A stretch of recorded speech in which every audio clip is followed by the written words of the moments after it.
Russell Brandon again in the 2-hole. Jose Lopez batting third. Ken Griffey Jr. will DH and hit cleanup. Franklin Gutierrez in center field bats fifth. Ryan Langerhans is in left batting sixth. Rob Johnson will catch tonight, bat seventh. Jack Hanahan gets the start tonight at third, batting eighth. And Ronnie Cedeno once again at shortstop, hitting ninth. David Huff making his 12th start this year. He is 4-3, a 671 earned run average. First time he has ever faced the Seattle Mariners, so he will get his first look. And if it's any indication, just watch what Cliff Lee did last night, and that is pound the strike zone. Coming off a start against the Chicago White Sox in Chicago, he went 4 1/3, 11 hits, 8 runs, 7 earned. Let's take a look at the Indians defense, brought to you by the Indians Team Shop, where you can get 2 adjustable hats and get a third one free now through Sunday. It's Francisco Sizemore and Chu in the outfield, Peralta, Cabrera, Valbuena, and Garco on the infield, Martinez behind the plate. Umpiring crew tonight, Doug Eddings calling the balls and strikes. The crew chief, Dana DeMuth at first, Chad Fairchild at second, and Jim Joyce is down at third. Ichiro Suzuki steps in, all ready to get us underway here tonight. He was 1 for 4 in last night's game. And he takes the first pitch strike from the Indians' young left-hander, David Huff.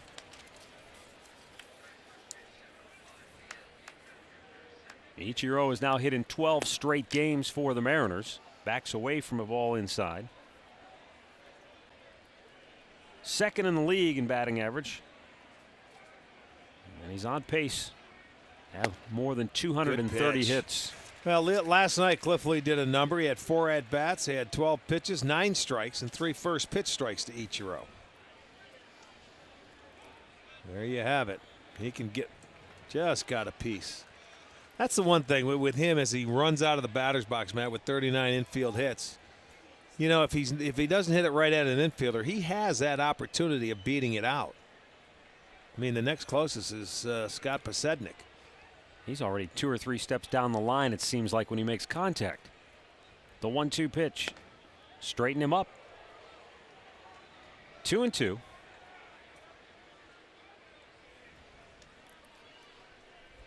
Yeah, you like to see this guy hit it in the air like that. He does, and it's right at Grady Sizemore for out number 1.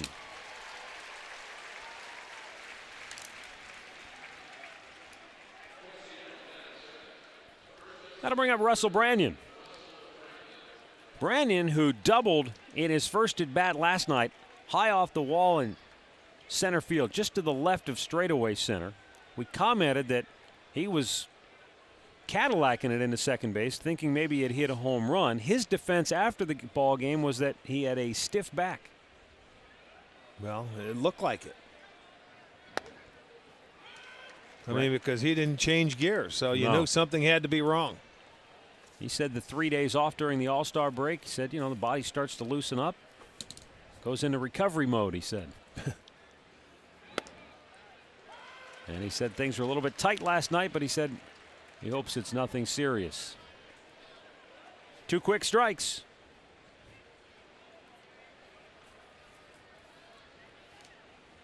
And the 0-2 is grounded foul. 24 of the 35 Seattle hitters that faced Cliff Lee last night saw 3 pitches or less. The 0-2 just missed off the outside edge. Cliff Lee was masterful once again last night. Well, very good 0-2 pitch right there, just off the edge, and that sometimes you may get that call from an umpire. So that was an excellent 0-2 pitch. Brandon spoils a pitch and stays alive. Turned out to be pretty nice after a day of rain. Everything is blown through and gone. Weak chopper hit toward first. Ryan Garco going to go to the bag himself. 2 down. Don't forget to check out Alvin's Jewelers Pray for Rain promotion. If there's a chance you might be getting engaged soon, well, stop by Alvin's Jewelers. You buy your engagement ring at Alvin's, and then if it rains on your wedding day, the engagement ring is free. Log on to alvinsjewelers.com or stop by today to get all the details. Jose Lopez, Mariners second baseman, batting third. He was 2 for 4 last night. Couple of knocks.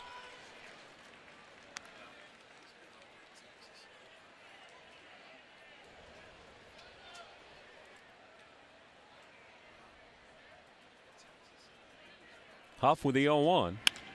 And it's punched into right field. So Lopez picking up where he left off last night, just serving one the other way. And a 2-out base runner now for Ken Griffey Jr. Well, not a bad approach. That's a pretty good pitch and a nice job of just staying with it, slapping it the other way. That's what you call taking what the pitcher gives you. Didn't try and do too much with it, just slapped it the other way and gets a base hit.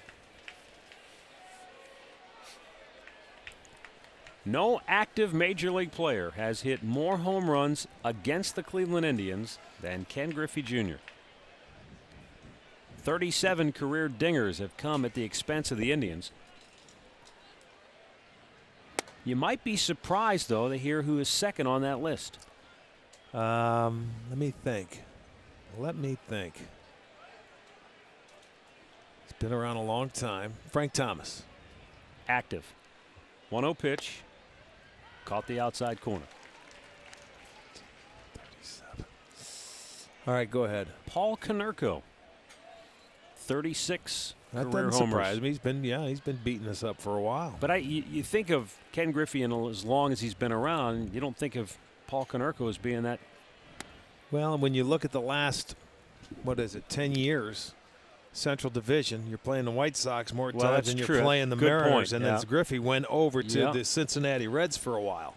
That's a good point. Yeah, with the unbalanced scheduling now, you're playing a ton of games in the division. 2-1 delivery.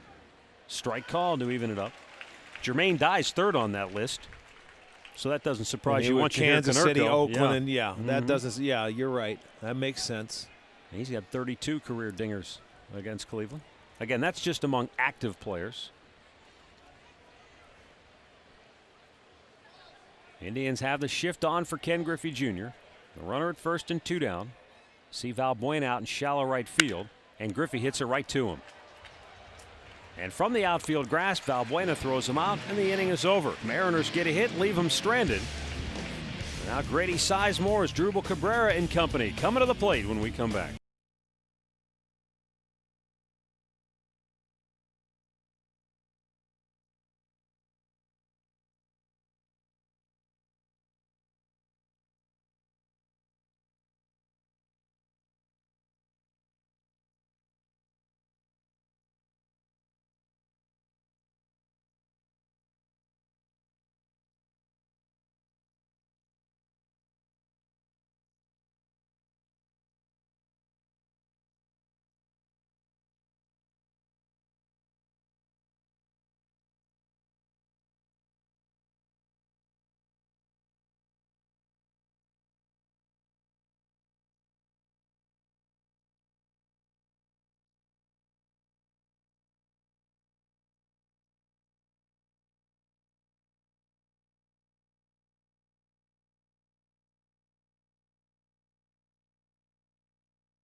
Let's take a look quickly at the Indians starting lineup tonight for Eric Wedge, brought to you by Progressive Insurance, proud to be the official auto insurance provider of the Cleveland Indians. And we'll get back to it here momentarily as Felix Hernandez quickly into the line, and his first pitch to Sizemore is outside for ball 1. Grady 2 for 5 in the ball game last night. Back in that leadoff spot. Felix Hernandez, meanwhile, has incorporated a little bit of a twist, a turn in his delivery, almost like old Louis Tiant style. Not quite, but I mean, as drastic. But you're right. That's new from the last time we watched him pitch. But this young man, just 23 years old and one of the best pitchers in the game without a doubt. Brady goes after that pitch and lifts it high in the air. Shallow center. Gutierrez is there to make the catch one away. Let's take a look at that starting lineup now for the Indians. After Sizemore, of course, is Asdrubal Cabrera, then Shin-Soo Choo. Victor Martinez 0 for 3 last night, then Travis Hafner and Johnny Peralta. Ryan Garco and Luis Valbuena did not play last night. They're in there this evening, and Ben Francisco batting ninth. Well, the youngster Felix Hernandez making his 19th start, a great 9-3 record. He's third in the league in ERA. 121 strikeouts in his 124 2/3 innings pitched, and just from the things we've been watching, he throws in the mid-90s, but he is developing a very good changeup as well as a very good slider. And this guy already, Matt, just from watching him, is moving around the mound faster than the last time we saw him pitch, where he had a really slow demeanor and bad body chemistry. Almost lethargic. You know, you remember Freddie Garcia, who was a Seattle product?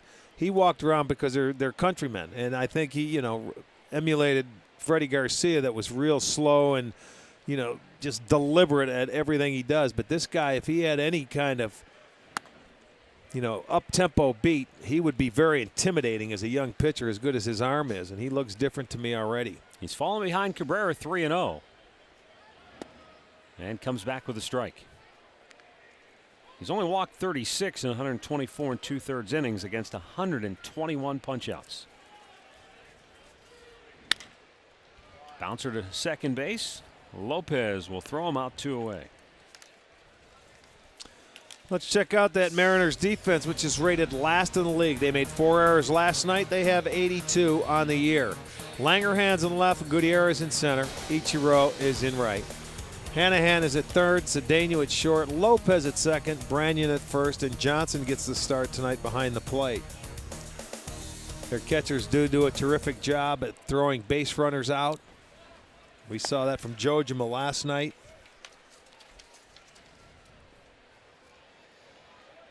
But they have thrown out 38%, which is the highest in the league, as a tandem. 1 ball, 1 strike to Shin-Soo Choo, who was 1 for 4 last night. He was thrown out trying to steal, first time all year. Swung on and missed. There's that good 95-mile-an-hour fastball. And the key for Hernandez, when he is on his A game, he keeps it low, right at the kneecaps. Very tough to hit. Just missed in off the plate.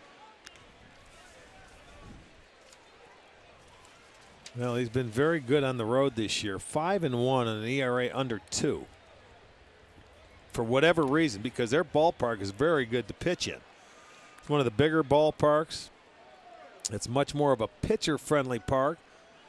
Let your outfielders go to work. We'll see it next weekend, right from a week from today. I would think it's really ideal for a guy like Hernandez, not really a ground ball guy. Let him hit it in the air, pop it up. 3-2 pitch, swung on and missed. Indians go 1-2-3, and after an inning, no score in Cleveland.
Baseball brought to you by Continental Airlines, official airline of the Cleveland Indians. Continental Airlines, work hard, fly right.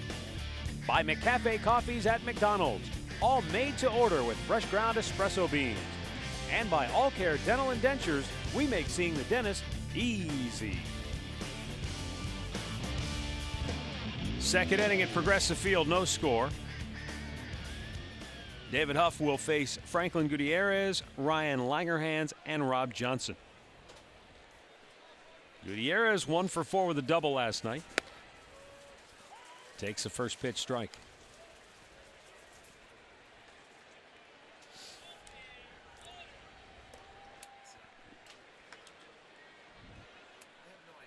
The 0-1 delivery. Swung out and missed. Good changeup. And it's quickly 0-2. It will be interesting to see the Mariners' offensive approach tonight. As I mentioned, they were aggressive against Cliff Lee last night. Now you've got a pitcher you've never seen before.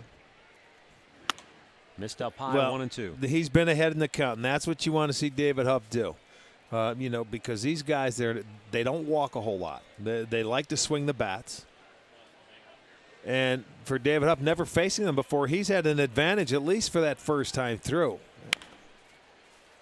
And you'd love to see him get more than 5 innings. Only 3 times this year has he pitched more than 5 innings in a start. All 3 have been wins. 2 of them against the National League. Once against St. Louis, he went 7 1/3. You remember that great game in Pittsburgh where he went 8 innings.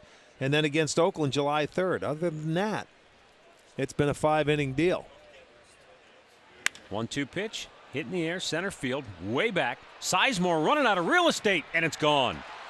Franklin Gutierrez with his 11th home run of the year stakes Seattle to the 1-0 lead. Had him down on the count 1-2, but he made a mistake, and Goot got that one up into the jet stream that's blowing out toward right center, and it flew out of here. Well, he stays hot. He's been as good as anybody the last 25 games. Home run number 11 this year. And he's beaten up some of his former mates around the league. Now he's coming into Cleveland and hits a solo home run and gives Seattle a 1-0 lead. Fastball out over the plate. Now Ryan Langerhans looks at a strike.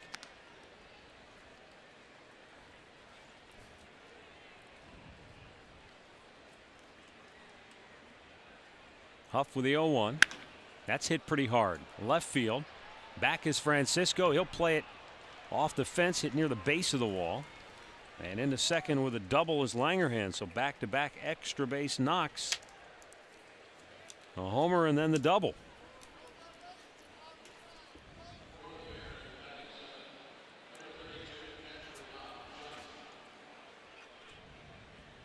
Well, I want to see where this location is. That's middle, and it's up out over the plate. He's going to have to get the ball down. Both hitters going the other way, and they've been able to do that because the pitch has been elevated a little bit. So Huff has got to concentrate on getting it down in the zone. Catcher Rob Johnson takes a strike.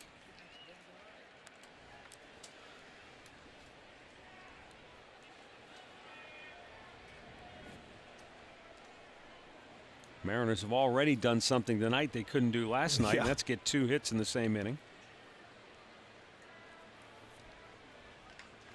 Thought about a bunt, pulled it back. And the count evens up. You had talked about that they had 9 hits last night, 1 in every inning. And, you know, you figured, wow, that's sort of weird. But it's only happened 5 times since divisional play started back in '69, where a team has had 9 hits, that's it, 1 in every inning. But the last team to do that was the Indians in September in '07 against the Twins, but they got a 5-0 win. What was also peculiar about last night's game is 8 of those 9 hits resulted in the base runner never moving. The only one that did was the home run. The other hits, the base runner never advanced from wherever he got to. There were 2 doubles, the rest were singles. They never advanced a runner.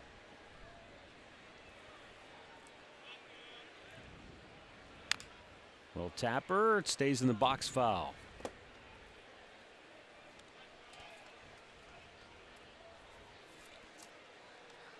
Well, Seattle last night 0 for 14 with runners on base, 0 for 4 with runners in scoring position. And He's trying to slap it over to right field or to the right side, let's say, to get that runner over. So that was a changeup. He just topped. He's lucky it went foul. And the 1-2 pitch coming inside. Lifts it high in the air. Not going to get it done either. Valbuena backpedaling, makes the grab, and the runner holds at second, one away. Here's a look at the Alltel text poll question for tonight. The key to the Indians' second half, is it starting pitching, relief pitching, offense, or defense? Text your answer to 31962. Results later in the game.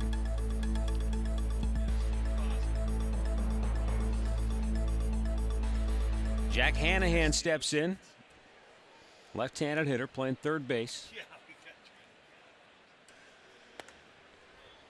Looks at a ball outside. Chris Woodward played third base last night in the game, and he's a right-handed hitter. But Woodward was 0 for 4 with 3 strikeouts and really looked overmatched against Cliff Lee. Now, you have to give Cliff Lee the credit there. But how else would you explain the left-hander getting the start tonight? He was overmatched. There's no doubt. He was overmatched last night. Jack Hanahan hasn't exactly lit the world on fire, batting 190. Remember when he was over in Oakland, when Chavez went down with some of his problems and filled in nicely for our time when he was with the A's. Started with the Tigers. And working his way west. Now he's going north.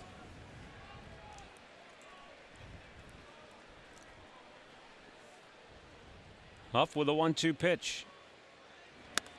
Ooh. Almost hit him, really spun him out of there. And that's something every good young pitcher has to do. When you get ahead in the count, you've got to make that hitter feel. Yeah, don't let him get too comfortable. Yeah. Absolutely. Don't let him get those feet where. Let him know that his feet may have to move occasionally. Get out of that toe hold. 2-2, bounced it in there, full count. But for a lot of young pitchers, it's not that you just throw in. Every once in a while, you're going to have to throw strikes in there as well. Just to back them off and then go right back outside. Victor won't let a young pitcher settle into a rhythm. He will double up and go inside with back-to-back pitches and fastballs. Victor knows how to set a hitter up. The payoff pitch, swung on and missed. Huff came back with a good changeup. His first strikeout tonight, 2 down. And that's a pitch that Huff is going to need against left-handers, because what happens, they have a 395 batting average. It's a breaking ball that was out of the zone. He chased it, and it's the first time they faced him, so they don't know the break or the bite to his breaking ball. Yeah. But, left-handers hitting 395 off David Huff, and you cannot let that happen. You have got to learn how to control left-handed hitters. They have 5 lefties in the lineup tonight. Ronnie Cedeno takes a first pitch strike.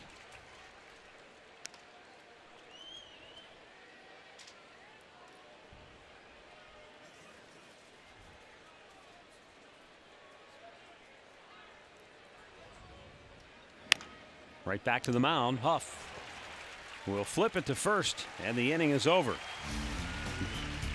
The leadoff homer by Franklin Gutierrez has the Mariners out in front 1-0 as we go to the bottom of the second inning.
Battle.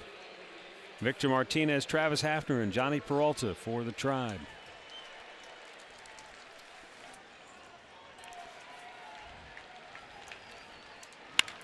Ground ball hit to second, right at Lopez, and Victor Martinez is quickly out number one. When the Indians hit home runs this year, we raise money for the Gathering Place, a wonderful community that helps individuals and their families battling cancer. They do this with a number of programs that are offered free of charge. Great Clips donating $50 per homer this year. Rick and I are each donating $5 per dinger, and you can log on to touchedbycancer.org to make a donation yourself. Travis Hafner steps in, 1 for 2, walked twice last night.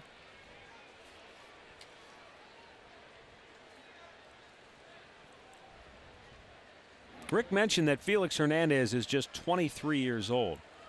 And back in 2007, when he started for the Mariners on opening day, he became just the third pitcher since 1906 to start and win on opening day before turning 21 years old. Can you name the other two? Doc Gooden?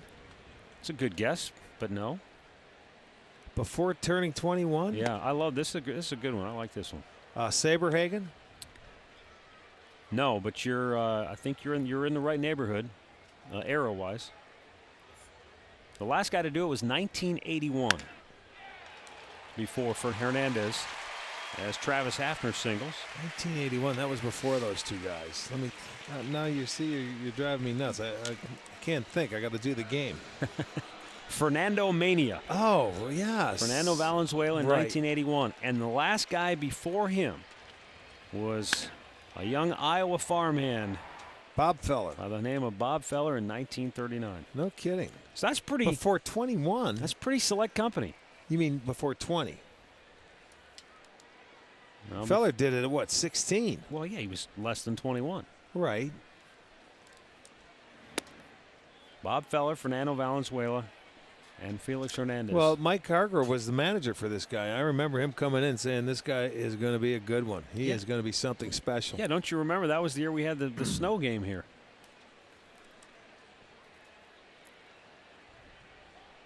The 1-0 pitch, swung on and missed.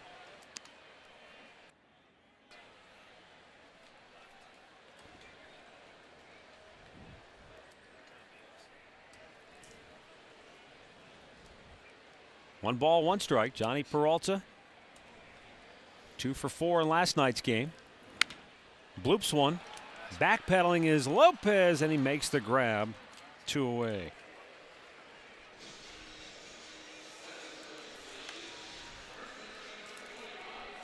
Well, tomorrow night, the Indians will continue the series with the Mariners. And all fans will receive a Surf and Sizemore bobblehead when you enter the gates tomorrow. So come on out. Hopefully it's going to be a great day. A little Grady Sizemore. Looks just like him. Look at it on the surfboard. There's the beach.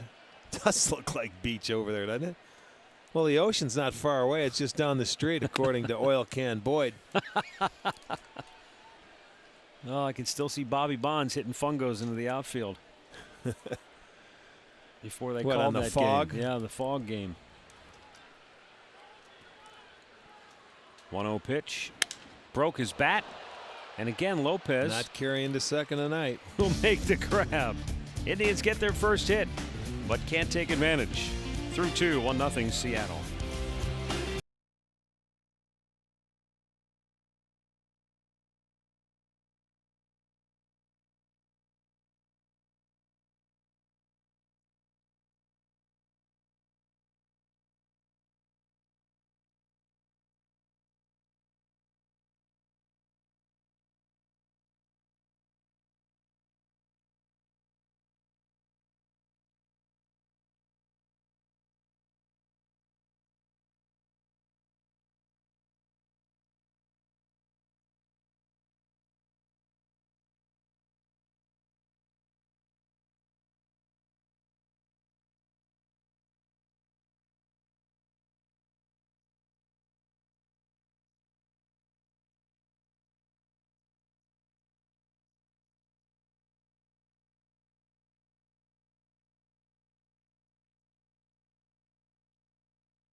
He's letting them loose. There they go. Call of the Wild. They're going back to Eastlake.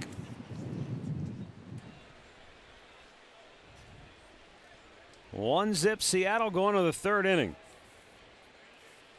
Ichiro Suzuki looks at ball one down low. Fly to center his first time up. Ichiro, as Rick told you earlier, has had 32 streaks of 10 games or more. That's incredible. I mean, you know how good Derek Jeter's been, for a long time. Well, he's got more than Derek Jeter. This guy is just a machine. Jeter has 25. Him and Tejada. Ichiro, 32. Bouncing ball to second base. One away. Now right behind Ichiro is my partner Rick Manning, who had 7 streaks of 10 games or more. Is that it? That's not bad. And I wish I could hit in this. I would have had more. We had to hit in that where they grew the grass so high over at Marshall Bossard Field. 1976, you ended the season with an 8-game streak, and you started 1977 by hitting in your first 7. Wow, the crew's been busy tonight, huh? Of course, I guess they don't count those as actual streaks, though. So he lost a 15-gamer right there. Well, what are you going to do? Story of your life, right? Yeah, exactly. I lost more than 15 games. What are you going to do? Russell Brandon looks at a ball inside. Not to mention your Indians career. Did you realize that it came to an end with a 17-game hitting streak? I was traded when I mean, DiMaggio was on the horizon. And I mean, they traded me. They didn't want me to catch it here because Joe's ended in Cleveland, and they said, see ya. I'm thinking he was behind the trade. He was behind the scenes pulling the strings. I do realize that. And then my first game with Milwaukee, I took an offer in Baltimore. But I did make a catch over the fence and took a home run from Al Bunbury. Bumblebee. Yeah. 3-1 pitch to Branyan. Strike to the outside corner, full count. Bo must be mad at me from last night, huh? You've been doing some research. Yes, he has. We got to get him off the computer. Unplug it. I didn't even know they had those games. 3-2 pitch. Little nubber. Take your time. Will throw to first, and Branyan obviously is still ailing with that stiff back because he's hardly moving at all going down the line. 2 away, and now Jose Lopez will be the batter. Lopez, a base hit his first time up.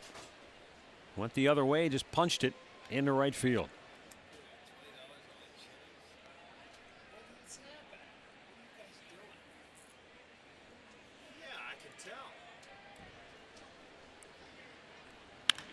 Now he bangs one over the bag at third, and it's fair.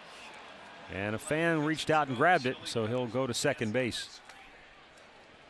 Lopez 2 for 2 tonight. Yeah. He's already had 4 hits in the series, and a 2-out runner in scoring position now for Ken Griffey Jr. Boy, that was right over the outside corner of the bag.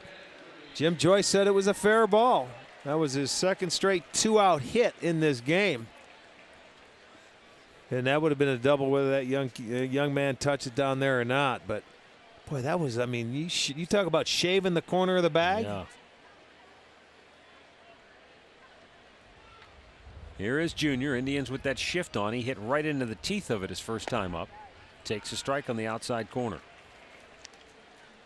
Well, for the last 5 or 6 years, Griff has really turned into a, he used to drive the ball to left center field, but when you get to the milestones, 500, you end up turning into pull hitters. The older you get, you start cheating on pitches and you want to turn on everything. You think about Jim Thome, you think about, Big Papi out in Boston. Ortiz. Yeah, David Ortiz. The guys get going. They got to get those hands started if they want to generate some power. Did he hold up? They all peel. Joyce said he did not go around. 1 ball, 2 strikes.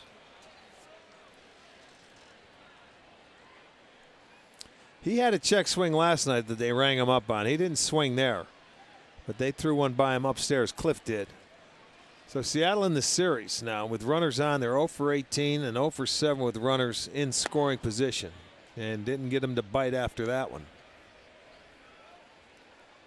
Not to mention they haven't moved a base runner yet in this series. Not even with a ground ball out, they haven't even moved somebody. Now this is a different situation here with 2 down, but the 2-2 pitch. Full count. That's a good pitch where you want to get him. His fastball's about belt high inside because of his uppercut. He loves the ball down. He's just not biting there. That's a pretty good pitch. Boy, how many sure times was. did we see Paul Osemacher throw that pitch to him and he comes up empty? Back in the mid-90s, that was the matchup of all matchups. Swung out and missed.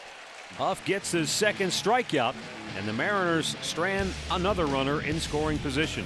But Seattle leads it 1-0, middle of the third.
Third, Luis Valbuena, another former Mariner.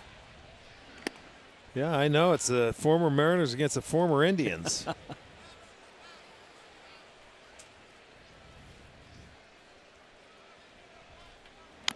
Little tapper. It's going to be a tough play if it stays fair, but it trickles over foul. And Valbuena down on the count 0-2.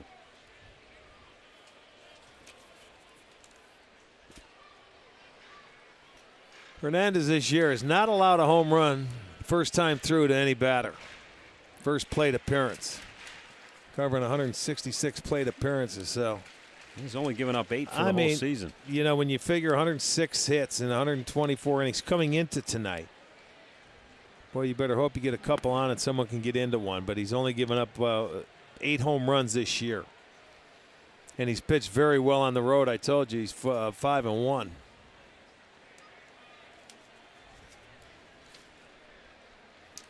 The 1-2 pitch.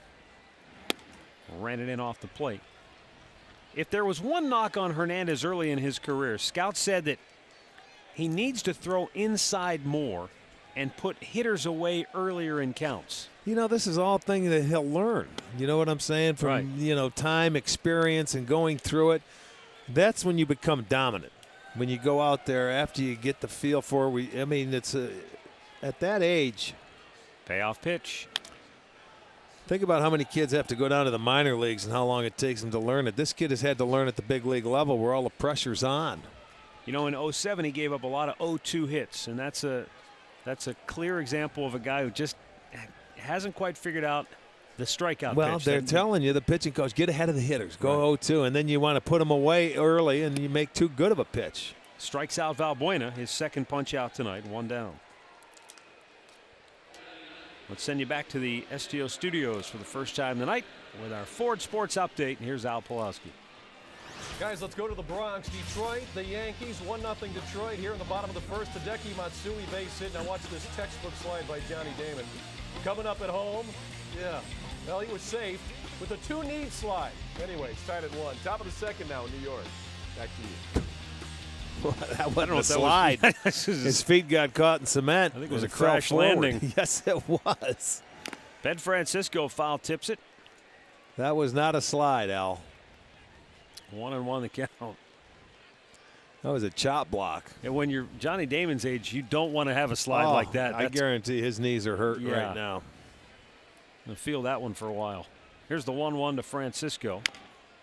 Slow roller going to go foul. Well, again, he's ahead in the count. I remember, I think it was Louis Isaac who once said the hardest pitch for a young pitcher to learn to throw is strike 3. Because, you know, young pitchers, even with, you know, even if they don't have great overpowering stuff, they can throw strike 1, they can get ahead. Yeah. But all of a sudden, the pitch that minor league hitters would chase, big league hitters aren't chasing. And so now all of a sudden the hitter gets back into the count, and it's just a whole different game that the pitcher has to learn on his own at this level. Yeah, at this level. I would agree with that. But this young man is getting better. There's that slider that he's perfecting. That and the changeup has really put him to the next level, Matt, where you're talking about putting away hitters when you get ahead of them. And that first time, you know, through the lineup, he was going with a lot of fastballs. So if hitters want to get themselves out, maybe on a good fastball away, not down the middle, you know, you may ground out or you may put it in play and make an out. But if I was a hitter, I'd look for that first pitch fastball and get after it. Brady takes the heater, and it's quickly 0-1. You know, but he hasn't thrown many, and he doesn't need to right now. Breaking balls or off-speed pitches, first pitch strike. Just starting his second time through the lineup. Breaking ball in the air. Ichiro got out of the way, and Gutierrez dropped it. Brady's going for 2, and hustling in there. He is going to be out. Well, the Mariners catch a break there. Sizemore thrown out going into second base on a ball that Gutierrez misplayed initially. So the inning ends. Seattle still in front.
Kind of an odd looking play to end the third inning.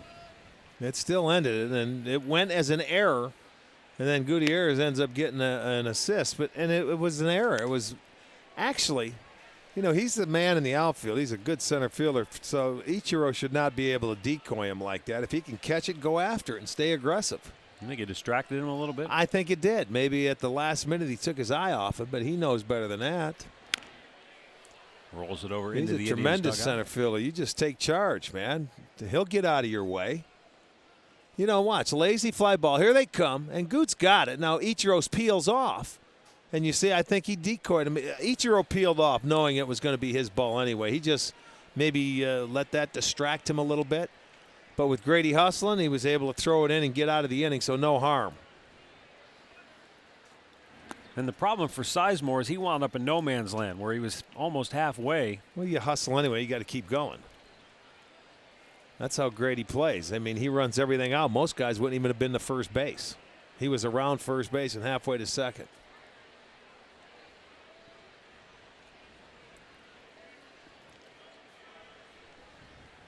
The 1-2 pitch downstairs. It was a 1-2 pitch when Gutierrez hammered one in the second inning to put the Mariners on the board. Ball out over the plate. Good has always been a good fastball hitter. We've realized that. I would force him here to hit the changeup and breaking ball, but the changeup's high. And the count goes full. Those are the pitches you're going to have to get him, because it seems to me that he's not missing many fastballs when you're going over a 25-game span that he is. He is hot, and he's hitting everything that, you know, when he gets his pitch. And the 3-2 delivery is fouled right back.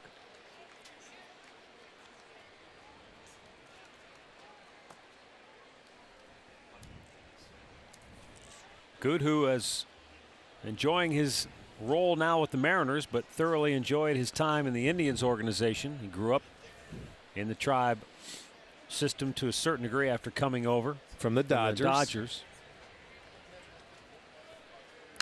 Fouled back, but I think for a lot of players, you know, that I've talked to over the years, Rick, it's like they always talk about you never forget your first kiss. You never forget the team you broke in with. You know, you get that when you get to the big leagues for that first time, you get that taste. Yeah. You never forget that. No, you don't. I mean, you work hard, you pay your dues. It's a dream come true. I don't care what country you're from or where you go, or that first big league experience, you'll never forget. You'll cherish it for life.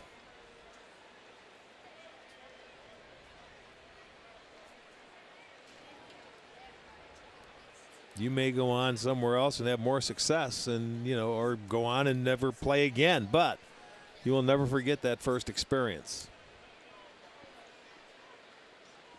David Huff looking in, trying to put Gutierrez away. It's been a tough battle here. Again, the payoff. And a ground ball hit to short as Drupal Cabrera, the former Mariner, throws out the former Indian. Let's get a look at our great clip of the game from last night. How about as Drupal Cabrera turning a fantastic double play? The only play he could make, the behind the back flip. And Jamie Carroll said afterwards, I was waiting for it. I knew that's what he was going to do.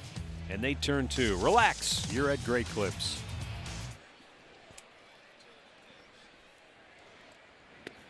Pitches down low for ball one. It's one thing when a guy hot dogs it. There was a case, though, whereas Drupal, that's the only play really that he could make. That was not a hot dog play. I mean, and he gave him a good read where he didn't flip it. You know, he could see it all the way. Jamie, it was an easy play for him, and the only way they could turn it.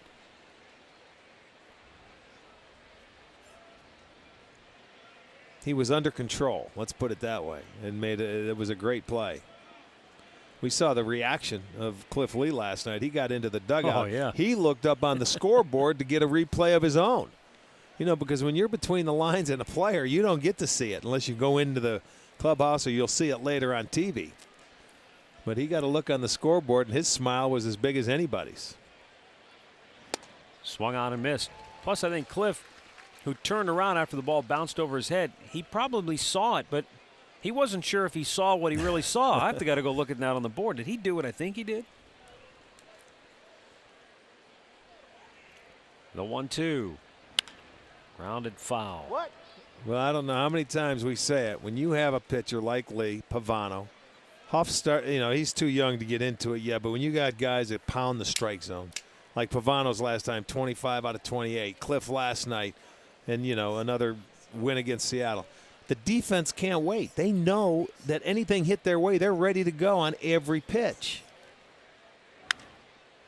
Hit down the right field line, but he hooked it foul. Yeah, they're on their balls of their feet. It's fun. Pitch. It's fun, as Jim Gantner used to say with Milwaukee. They're on the palms of their feet. I mean, it is. It's fun to play behind a guy that's throwing strikes because you expect everything to come your way. There's nothing more boring, and you can tell from your kids in Little League. Guys don't throw strikes. They're not waiting for the ball. 1-2 pitch. He checked. He didn't go around. 2-2. Yeah, guys don't throw strikes, and you get kids counting dandelions in the outfield in a hurry. Well, you can't blame them. And a lot of dads doing the same thing watching. Now the 2-2. Weak ground ball to first. Garco. The flip. 2 down. Well, follow the Tribe on your iPhone and iPod Touch with MLB.com @Bat 2009. It's a great new application featuring play-by-play, video highlights, and live audio broadcast.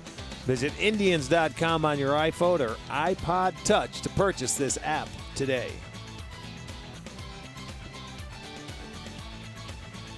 All right, here's Rob Johnson, the Mariner catcher. He popped up to the second baseman his first time up, yanks this one to left center. That's going to get down. It will go to the fence.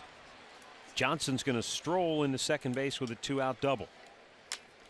That's a second straight inning now. The Mariners have had a 2-out, 2-bag hit. It's their third 2-out hit of the game, but that's okay. That goes to show you when you can get those first guys out in the inning, it's a little easier to work around the 2-out hits.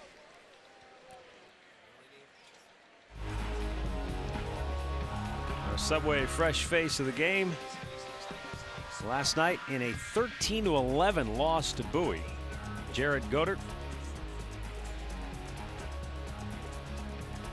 6 ribbies. Now that's impressive. Subway, play hard, eat fresh. Pitch outside to Jack Hanahan. Struck out his first time up.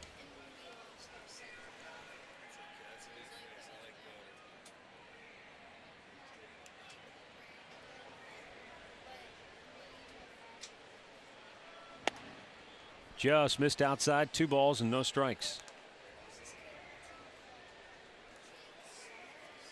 David Huff, this will be his 75th pitch of the game coming up with 2 outs in the 4th. That's the other thing, too, that, you know, guys like Cliff Lee, where he's at right now, and obviously where Felix Hernandez is at this point in his career, when they get to that point, it's amazing how easy they make the game look with the number of pitches they throw. Well, you know what? We hear about it, everybody talking about it all the time, slowing the game down. They know what they're doing in that situation. Kevin Millwood was a prime example when he was here and led the league in ERA. He slowed everything down. Very deliberate, but every pitch had a purpose. Yeah.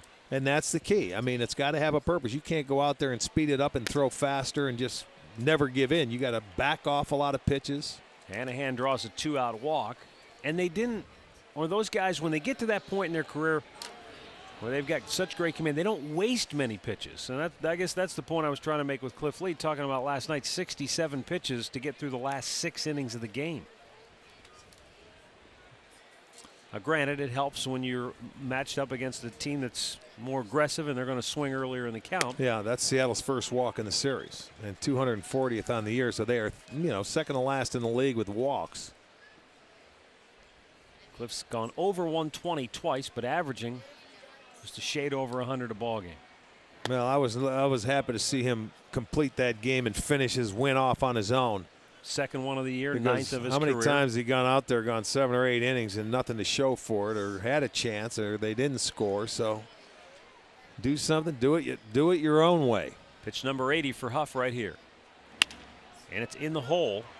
Base hit in the left. They're going to wave Johnson around. Francisco's throw to the plate offline, and the Mariners now lead it 2-0.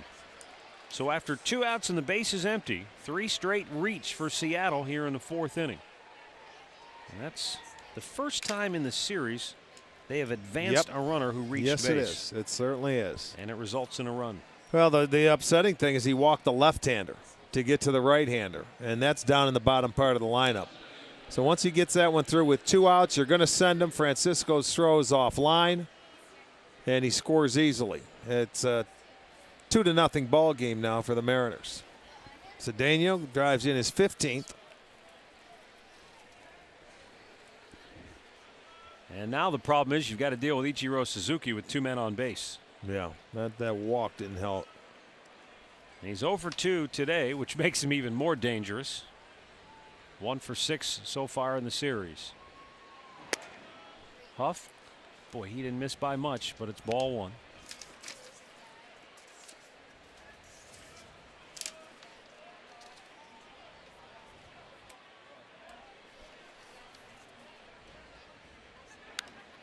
Back to the screen it goes. 1-1 to count.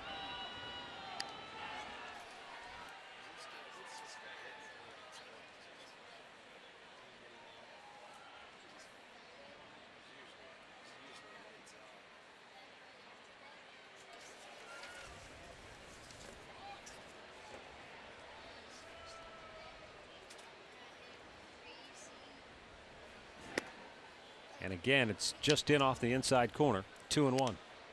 Well, it seems like it's more of a hitter's strike zone tonight than a pitcher's. But this guy, you can see where he ranks second in batting average, first in hits, infield hits. He's normally an excellent hitter with runners in scoring position, but he's down this year. Well, that was just foul. That looked as close as that double was down the line over the third base bag. You didn't know better. You swore that ball went over the bag. From our angle, it did, but we're sitting behind the action. Here's a better look. Boy, it's hard to tell. It was awfully close. And then it did look like Huff would have been in position with Ichiro going down the line to get him. 2 on, 2 out. 2-0 Seattle. 2-2 pitch.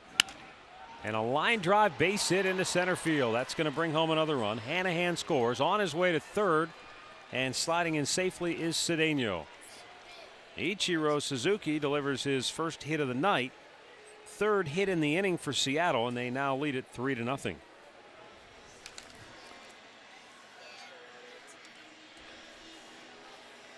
Well, that's a bad breaking ball from David Huff. You got to make sure if you're going to get him, try and get him to chase that pitch. You don't leave it in the strike zone.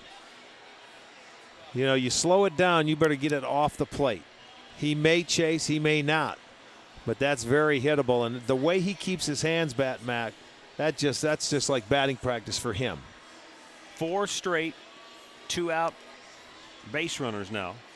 3 hits and a walk, and I guess this falls under the category of a young pitcher having to learn the hard way. I mean, there's no way to teach other than by experience. Yeah. And how many times have we seen this with young pitchers who they get to 2 outs, but that third out sometimes is a tough one to get. Especially against a and the veteran. First time they've ever gotten a hit with anybody on base or out of the stretch in the series. But you can see tonight with 2 outs, 5 for 8. And the damage, 3 of them are coming in this inning. The walk is what really hurt him with 2 outs to the left-hander Hanahan, who's hitting a $190. That was not a good at-bat for David Huff. And now Russell Branyan 0 for 2 steps in. He was swinging for the downs, got the changeup.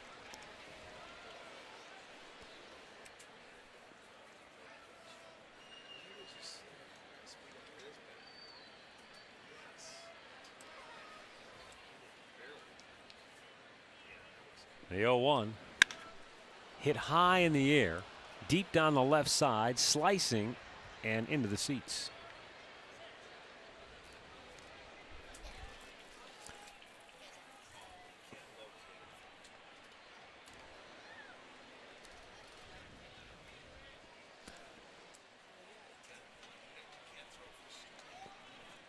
So Branyan steps back in.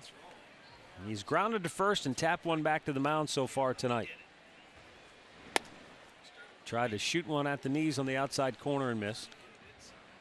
1 ball and 2 strikes. Ronnie Cedeno, the runner at third, and Ichiro, who can really fly, is at first.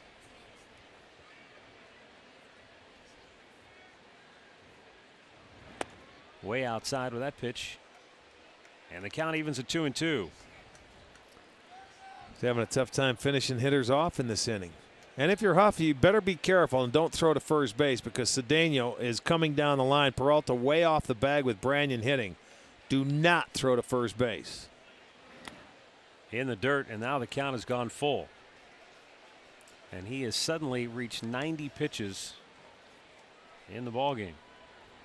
Well, that's 35 in the inning, Matt, so that has jumped.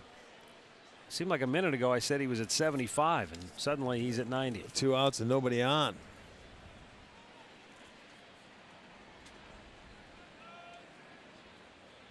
Ichiro will be off with a 3-2 pitch.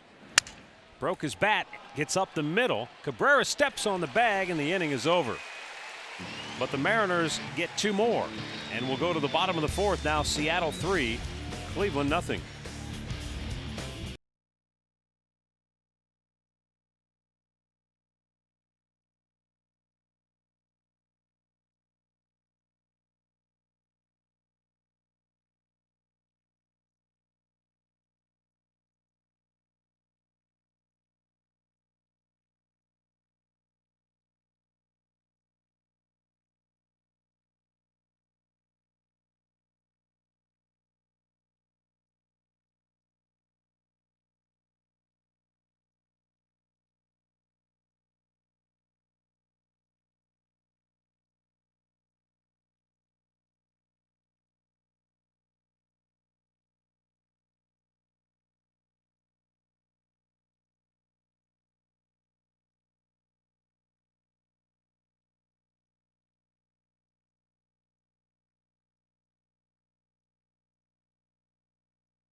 Three 0 Mariners lead it.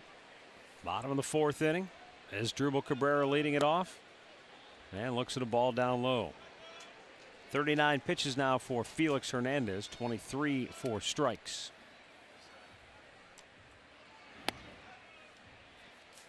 Two 2-0 the count.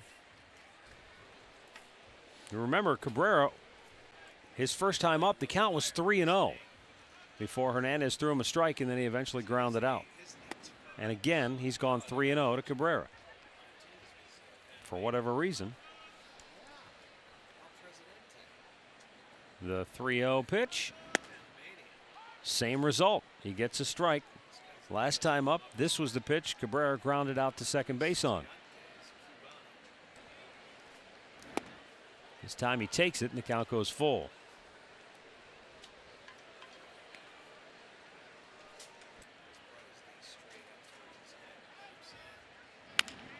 And a weak tapper headed toward first. Branyan. Quick flip. One away. Well, Progressive Field can turn into the most unique restaurant with the return of Dinner on the Diamond. They've already had one, which came last Friday. The next one will be July 25th. The evening includes a delicious dinner on the field, a chance to play catch in the outfield, and a souvenir with a Cleveland Indians wine bucket. Call 216-420-HITS or visit Indians.com to make your reservation today. Shin-Soo Choo, strikeout victim, his first time up.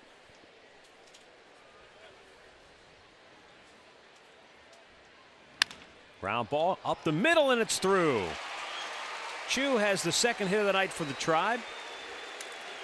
And a one-out base runner now for Victor Martinez.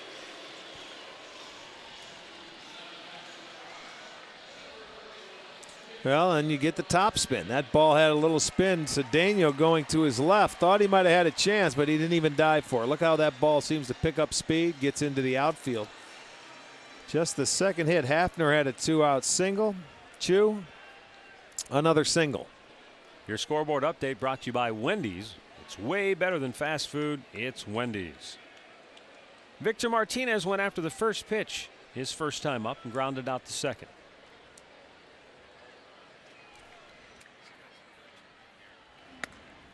Fastball is outside, 1-0.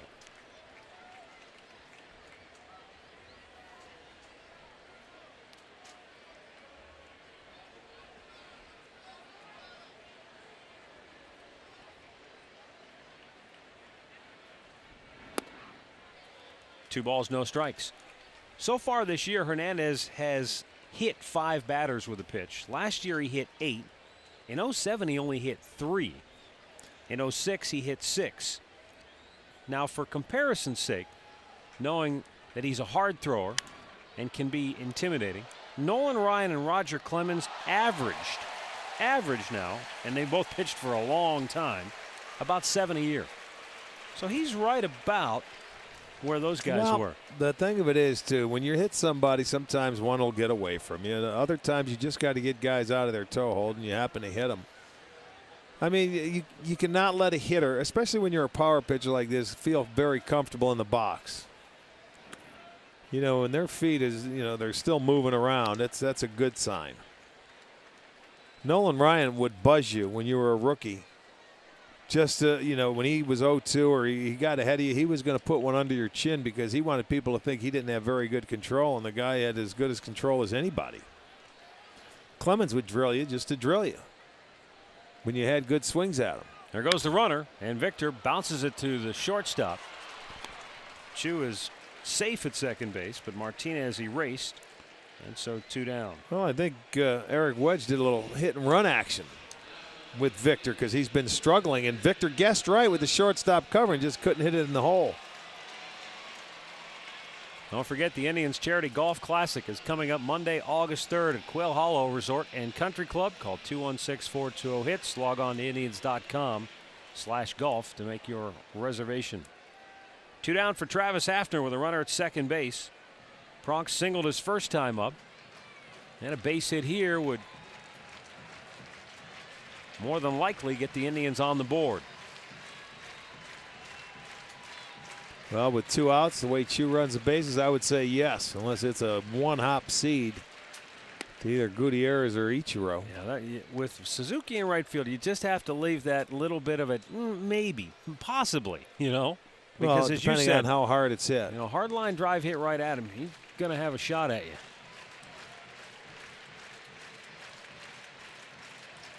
One-0 pitch.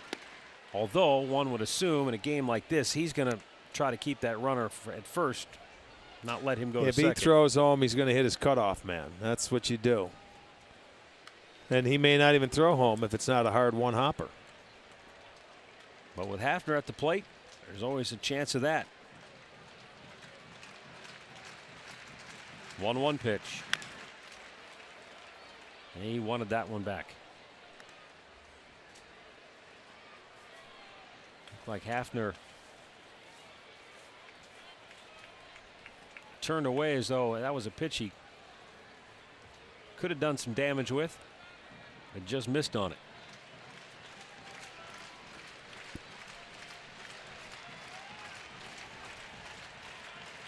Two down, runner at second. Drive down 3-0. Home half of the 4th. And the 1-2 pitch is in the dirt.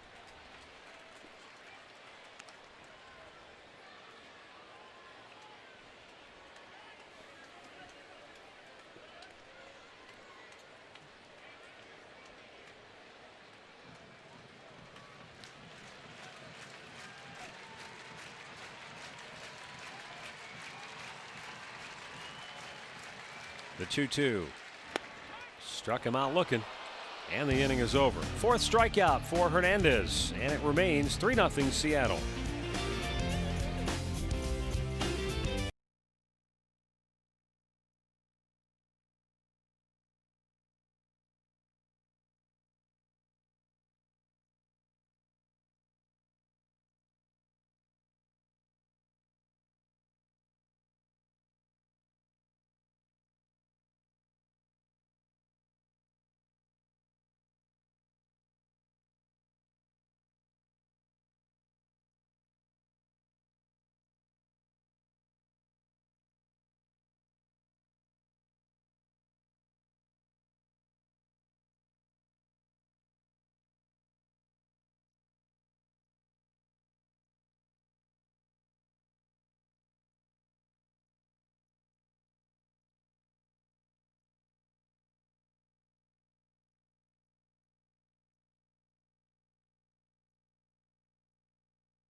Brought to you by Subway. Play hard, eat fresh.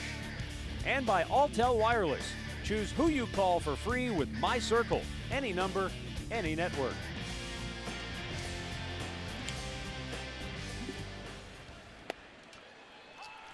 Fifth inning, and Jose Lopez takes a first pitch strike from David Huff. Lopez has singled and doubled tonight.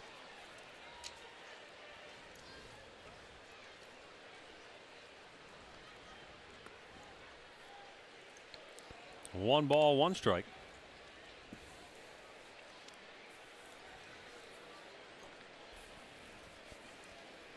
Well, let's see if David Huff can settle down this inning, keep him within striking distance, because I tell you, Hernandez is pitching a gem.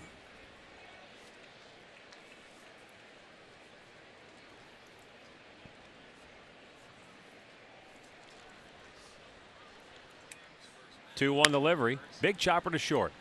As Drupal Cabrera throws him out. One away. Let's take a look at our direct energy. Bring in the gas sequence. Go back to the third inning.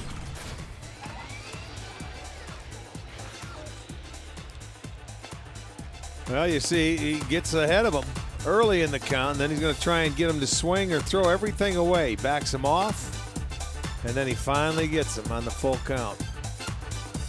Direct Energy, simple solutions for your natural gas needs. Junior pops it foul out of play over by the Indians dugout. Now he surveys the bat.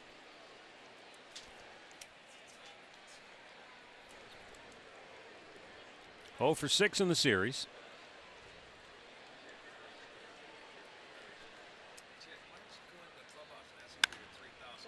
And that's out of play. 0-2 the count.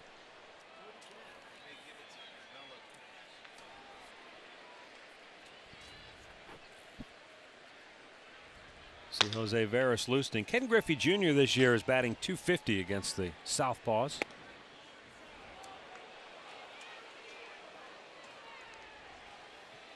Which is up from the .218 average overall on the year. Where was that? I mean, seriously, if you make a pitch like that, maybe it's because he's Ken Griffey. That's a strike. Or maybe it's because he's David Huff, because he's missed a lot of those close pitches. Well, there's been some close ones that he's been right there, and I'll tell you what, it makes a difference. When you make a good quality pitch, you don't get the call. This time he rings him up. Third strikeout for Huff. Twice he's fanned Griffey Jr.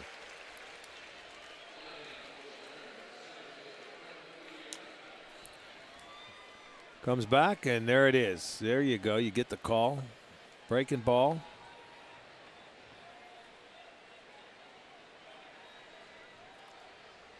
Franklin Gutierrez 1 for 2 with that home run in the second inning.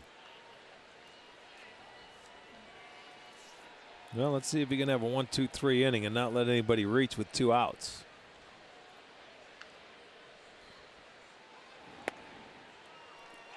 Good off-speed pitch to start him off with. 0-1.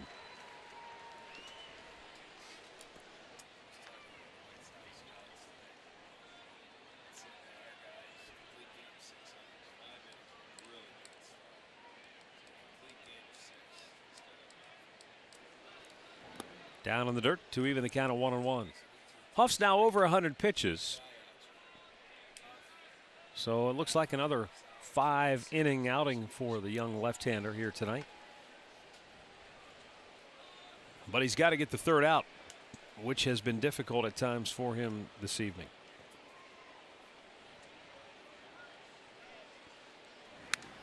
Right back to the screen.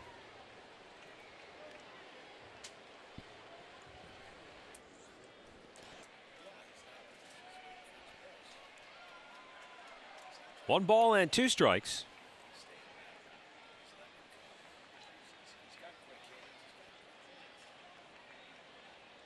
Huff deals, and he ran it up high, missed with it. Goot was not going to chase, and the count evens up at 2-2.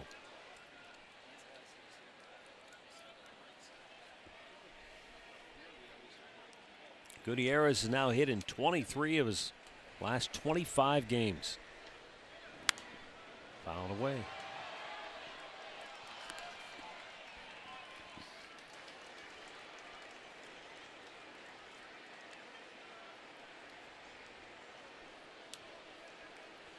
Gutierrez had a game-winning 3-run homer July 9th against Texas. We told you about the game-winning homer June 24th off former Indian Edward Mujica against San Diego. So he's not only hitting, but he's had some big hits for Seattle this year as well. Well, just from watching him in this series, it's still a short 2-game series. He's been swinging the bat well. Seems like he's letting the ball get deeper on him, and look at he's using the whole field. 34 to center. The home run was into right center field. To me, he was more of a, tried to pull the ball more here. Now he's staying on balls, he's fouling them off, and it seems like he's using more of the field. See, that's why he used to be susceptible to the off-speed pitches, and he was a dead red hitter. You know, this is his third at-bat. This is going to be his 21st pitch. He's already seen 21 pitches in 3 at-bats. That's rare for him. Yanks it to third, and a diving catch by Johnny Peralta. And for the first time in this series, the Mariners fail to get a hit in an inning. They're retired in order, 1, 2, 3.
Nothing score.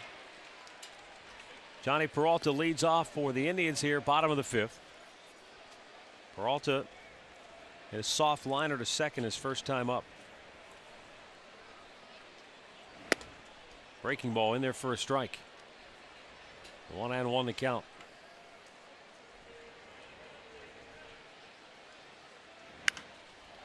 High fly ball left field.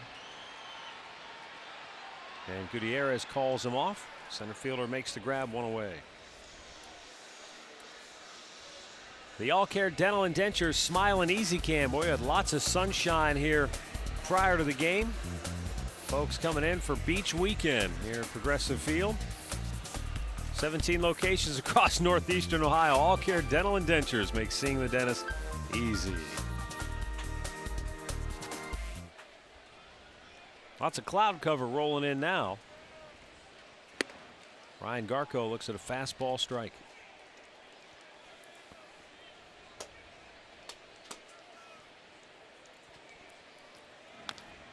The thing about Hernandez tonight, it seems like fastball, curveball, the occasional slider, he's throwing them all for strikes too. Well, he's in a really good rhythm. He's been ahead of most hitters. Hasn't pitched behind in the count, and he's making it look very easy. It's his 5th strikeout. And we don't see any more of that lethargic, walking around the mound. He's getting the ball right on the bump, and he's coming right back at the hitter. You're absolutely right. Well, the weekend will continue against the Mariners Sunday afternoon. All kids 14 and under receive a Slider Lifeguard Bobble Belly. It's also Kids Fun Day. The fun on the plaza and run the bases afterwards. Well, all 5 strikeouts that he has today have come on 0-2, 1-2 counts. So it shows you how important, how easy now he can put you away when he can do that, because he can go to his secondary pitches. Valbuena went to the front of the box, and I'm not sure if that threw off Rob Johnson or not, but he caught that, looked like maybe off the toe. Chopper foul. Send out happy birthday wishes to David Hirschberger of Holmesville, Ohio, turning 80 today. Happy birthday, David. Holmesville, Ohio. Yeah. I don't know where that's at. Fouled away, 1 ball, 2 strikes. I'm sure you're going to find out. Might have to look that one up. Holmesville. Very familiar with Holmes County. It's down near Ashland Way, but Holmesville, that's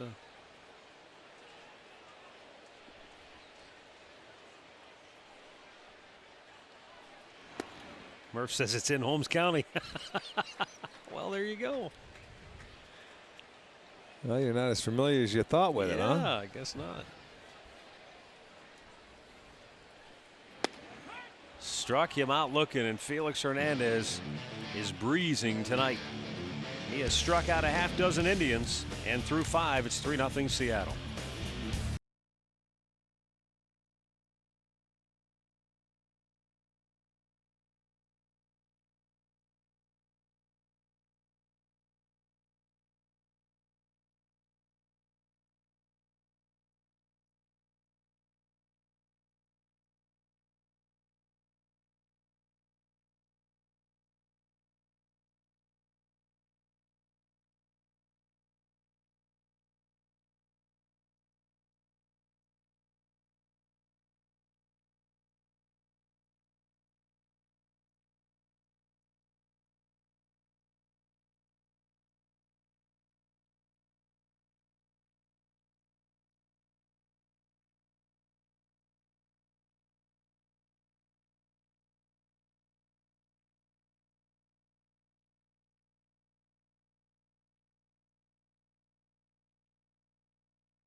Three 3-0 Mariners lead it.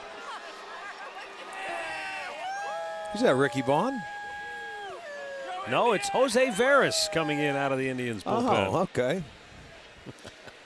David Huff went his 5 innings, 7 hits, 3 runs, walked 1, struck out 3.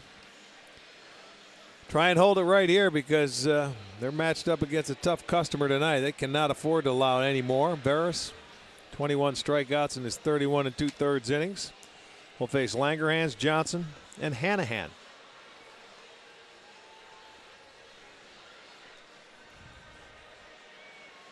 Langerhans 1 for 2 with a double tonight. You see the dark clouds that have rolled into downtown Cleveland. Hard to believe it's July. Yeah, it's cool too. Where were we at game time tonight? 72. I'll bet it's down to about 68 right now. Well, it'll be chillier tomorrow. Langerhans looks at a ball outside from Jose Veras.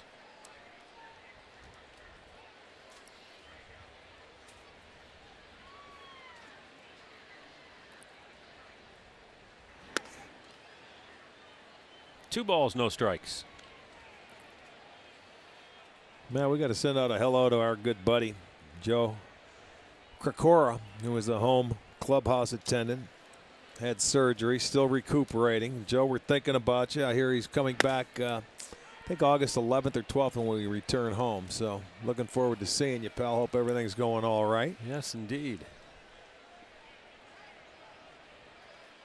Well, Ron's keeping the fort. Yes, he is, and then some. The fort and all the other attendants that walk by. Ryan Langerhans came from the Washington Nationals on June 28th in exchange for Mike Morse.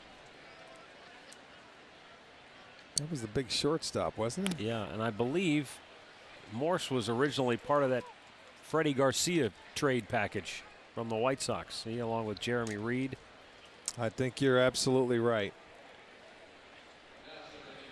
So Jose Veras comes on and walks the leadoff man, Ryan Langerhans. And there's Rob Johnson, who's 1 for 2 with a double.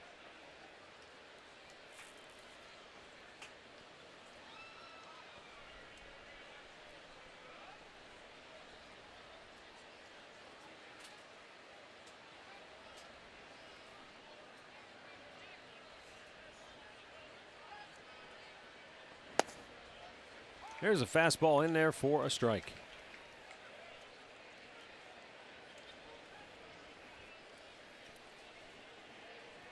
This is a time, and especially with this part of the lineup, you may see something happening here with a 3-run lead. Start a runner, try a hit and run, create a hole, go first and third. But it's hard to do when that pitcher walks the first hitter when you're a manager to do something not knowing if he's going to stay in the strike zone.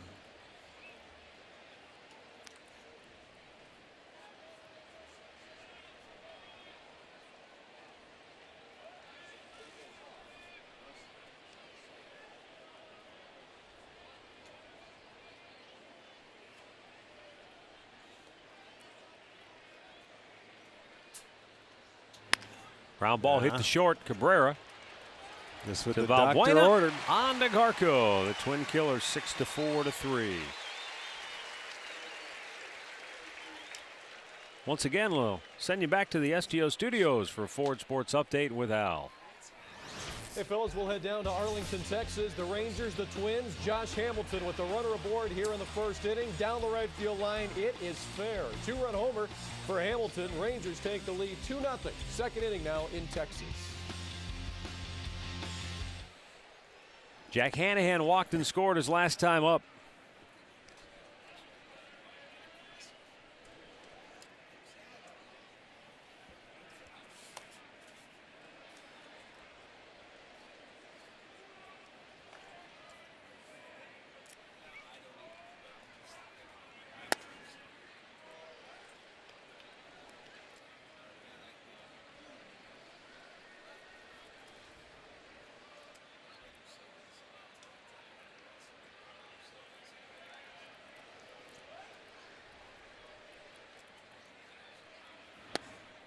Down too low.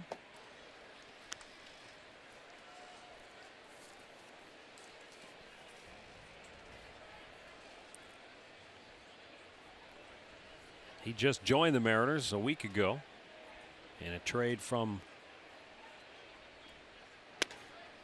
the Oakland A's.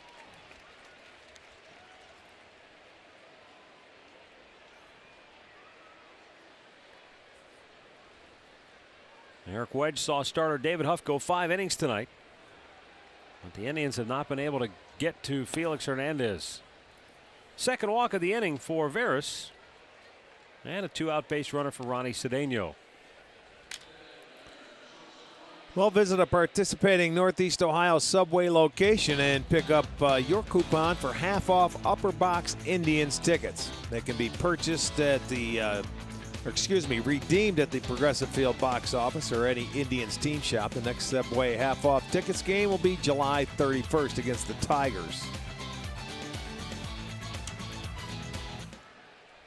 Ronnie Cedeno had a 2-out RBI single in the fourth. And he looks at a ball. 14 pitches for Jose Veras, 4 strikes. That's not a good ratio When you come into the ball game, throw 10 balls, just 4 strikes. Luckily for him, the double play ball. And he can still get out of this.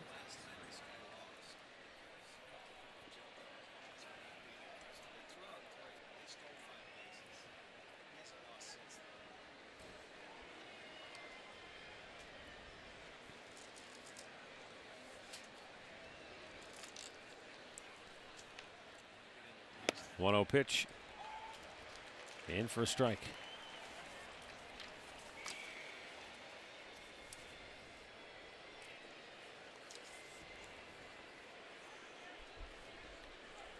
Cedeno wants the third base coach to go through the signs again.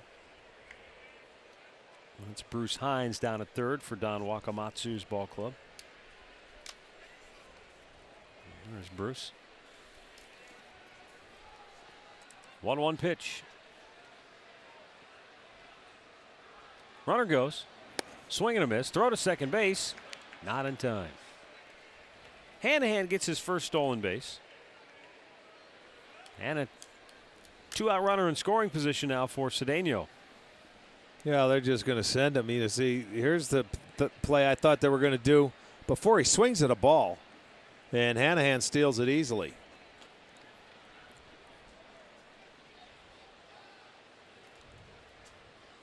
The 1-2.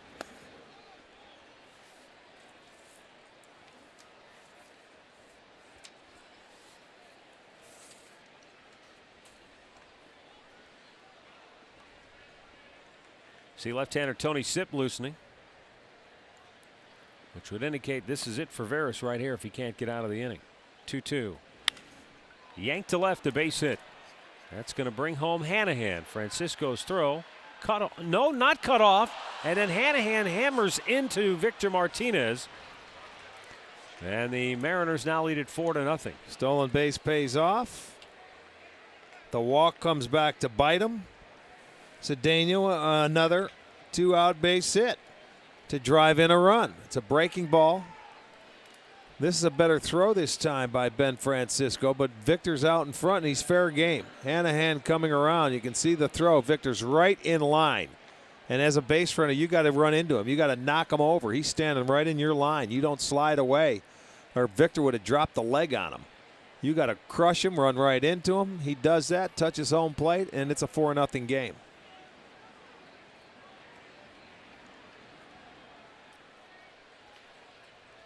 Now Ichiro Suzuki.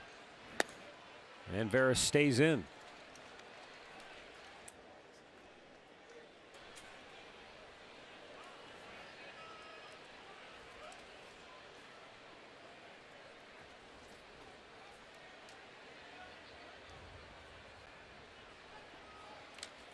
Boy, Seattle has had the number today. 6 for 11 with 2 out in this ball game. Less than 2 outs, 2 for 13. The 0-1, way outside. Again, it was the only hit in the inning. Cedeno's 2 out. It was a leadoff walk. Veras was able to get the double play ball off the bat of Rob Johnson, and then the 2-out walk to Hanahan. That's the second time tonight Hanahan's walked with 2 outs.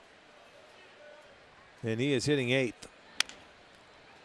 Garco backs up. It'll be a close play. Veras dropped the ball. Another run's going to score, and it's 5-0 Mariners. Cedeno scores on the error, and the Boo Birds are all over Jose Veras. Well, he got over there, in time. And Garco made the throw. Veras just couldn't hold on to it and step on first base. Garco's got a back pedal, but here's a good throw.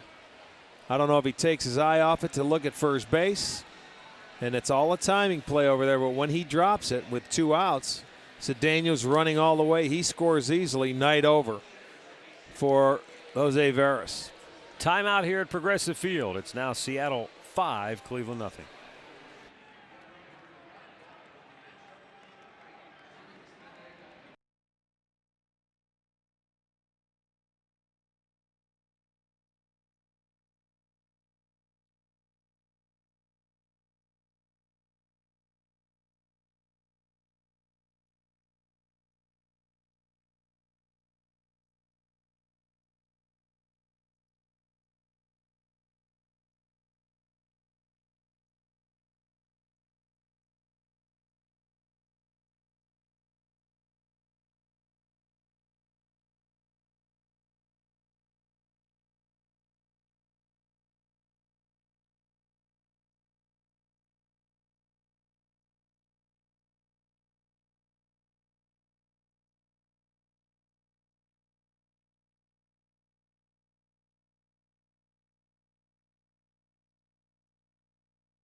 Big insurance runs here in the 6th. Have opened up a 5-0 lead.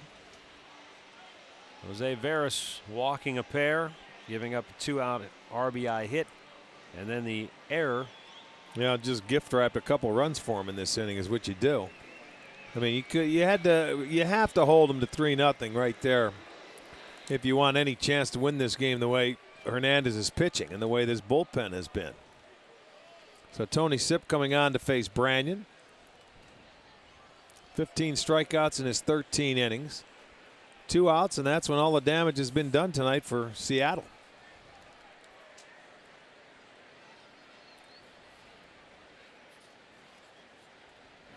Swung on and missed.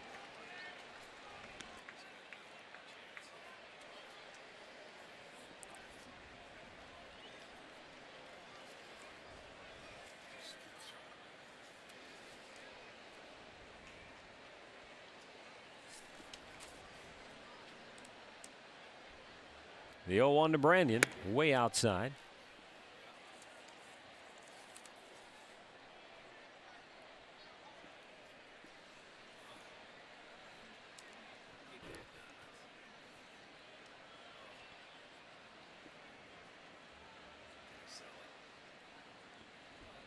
Sipp's 1-1 pitch. Golfed into right on one hop. The second baseman Valbuena throws him out. Mariners get 2. Middle of the 6th. They lead it 5-0.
Looks like something out of a movie, doesn't it? Yeah, it's a strange sky. Yes, Expect indeed. to see a flying saucer come flying out of there. 1-0 the count on Ben Francisco, who has struck out in his only plate appearance tonight. Well, Hernandez in his last 10 starts has been unbelievable.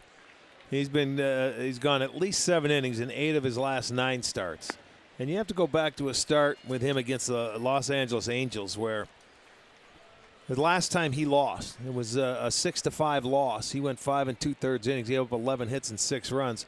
They attempted 8 stolen bases off him that game, and they ran him ragged. You know, they threw out 3, and they do a good job of doing that. But after that game, a couple of the veterans, Sweeney, Griffey, and people got all over Hernandez about the way he was approaching the game, and I'll tell you, it's turned his season around. He has been lights out since. I think their message to him was pretty short and simple. Grow up. Yeah. I mean, you've got a great talent and a great opportunity. Don't blow it here. And he has taken the message and run with it. Full count. Well, and that's, to me, is where, you know, a manager can talk to you, a coach, a pitching coach can sit you down and talk to you. But unless you have the veterans, the players will listen to a guy in uniform that's playing more than they will a coach or a manager. Francisco lines out the straightaway center field. That's out number 1 here in the 6th. Time now for our Northern Ohio Toyota dealers game recap. Franklin Gutierrez got the Mariners on the board in the 2nd inning. They added 2 more in the 4th, and they got 2 more in the 6th. And they now lead it 5-0. For a dealer near you, visit buyatoyota.com. Grady Sizemore is 0 for 2 tonight.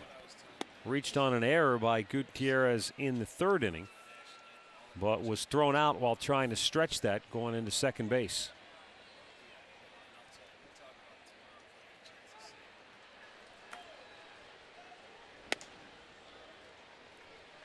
One ball, one strike.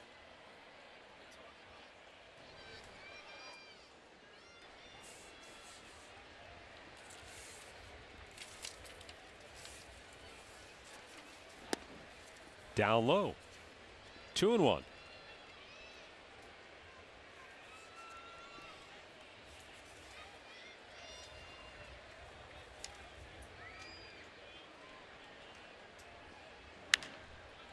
Hit out of play.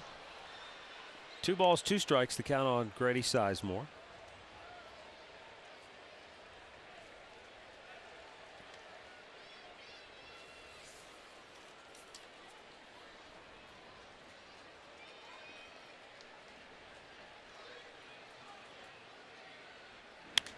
And again, it's fouled away. When you talk about the Seattle Mariners and the upcoming trading deadline, they have a number of intriguing players that could be going if they, were to suddenly hit a losing streak or stub their toe. 2-2 pitch fouled away. Guys like Eric Bedard, Jared Washburn have been mentioned as possible trade bait. But the flip side of that is if they continue to win and they find themselves in it, then they're going to flip that around. Then they're going to try to add maybe a piece to the puzzle. Well, I think that the bottom line comes, do they really believe that they're capable of doing anything if they can win, or can they make this team better for next year?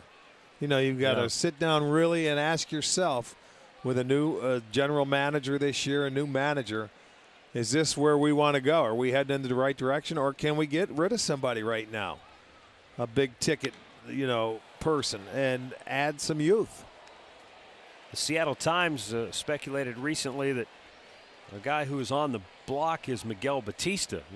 Right. Guy who's making a lot of money. Well, yes. A lot of money depends on your perspective sometimes. Sizemore hammers this ball deep center field. This baby is off the fence. Straightaway center field. Grady's not done running. He's going to go for 3, and he will go in there sliding with a 1-out triple. He just missed a home run. He may have hit it too hard to get it out of here. But he's at third base with only 1 out here in the 6th inning, and the Indians had their best chance to get on the board now.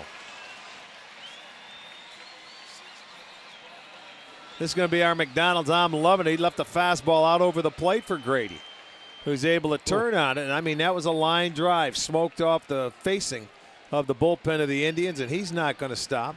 Grady cruises into third base. I shouldn't say cruises. He sprints into third base, his 4th triple. And now a chance for the Indians to get on the board. Mariners play the infield back. They want the out. They'll trade the run. Hernandez wants a strikeout. Cabrera drives one deep left center field. Langer hands back, makes the catch in the middle of the track, and Sizemore will tag and score easily. The Indians are on the board. It's a 5-1 ball game as Cabrera picks up his 36th run batted in on the year.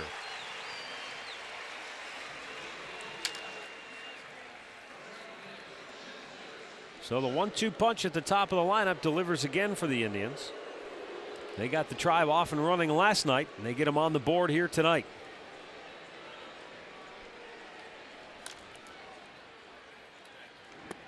Now Shin-Soo Choo looks at a ball down low.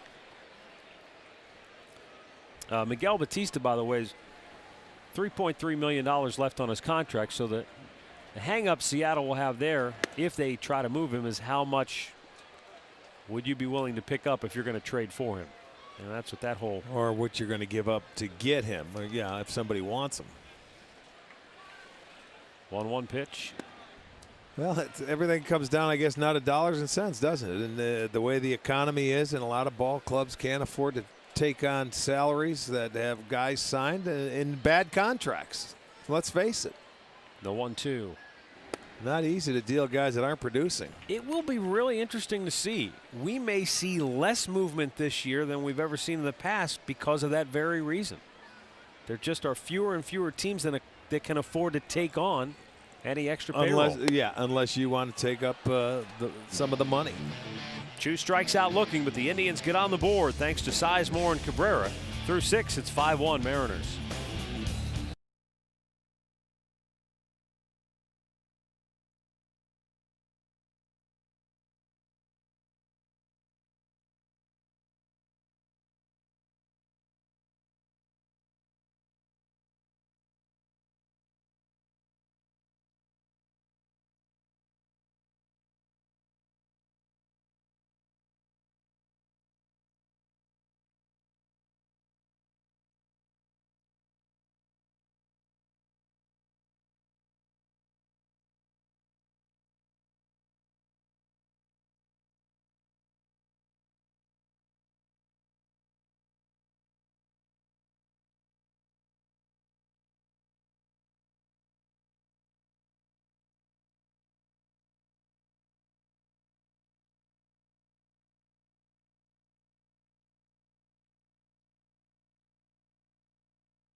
.com/GoTribe for details. And by AM/PM. Too much good stuff.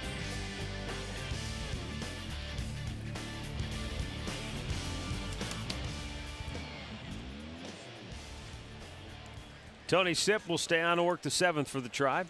Jose Lopez, Ken Griffey Jr., Franklin Gutierrez due up. This game's almost a flip-flop of last night. Through 6 innings, the Indians as a staff have made 132 pitches. Felix Hernandez just 88. Well, the slim difference is that the Indians only have 3 hits. This is dropping in a hurry, and it's down. And it kicks away from Francisco. And Lopez will go in sliding with a double. That's hit number 3 for Lopez. 2 doubles and a single. 4th double for the Mariners.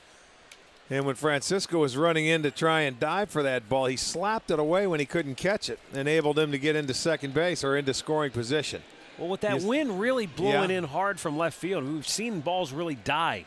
Maybe not a play that Ben should have dove for, but when you start running that far, you see he missed it by a ton. And that ball, he tried to keep it in front of him, and it just slapped it away, but that'll go for a double. That's hit number 9 for the Mariners. Griffey Jr. lifts one high and foul out of play. He is 0 for 7 in the series. He has struck out twice tonight.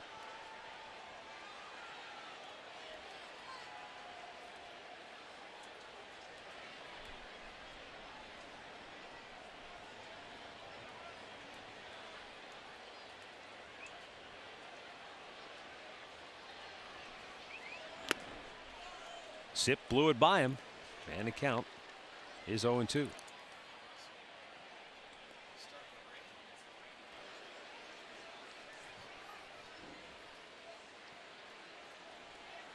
A little bit of a rain shower developing here at Progressive Field.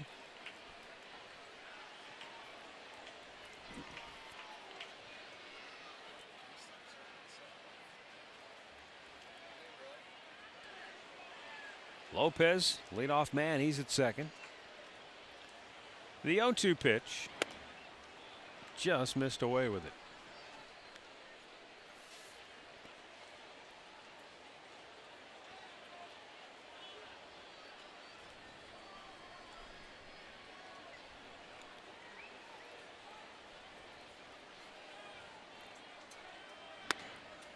You know what could be interesting, Rick, for Seattle and for other teams for that matter? Toronto seems to have the real blue chipper out there in Roy Halladay, and a lot of teams are interested in him. But if the price Toronto is asking is too high, then, you know, a team like Seattle with a guy like Washburn or even Eric Bedard, you know, they could find themselves really being sought after as trade partners. There's a base hit. The Mariners are going to get another run home.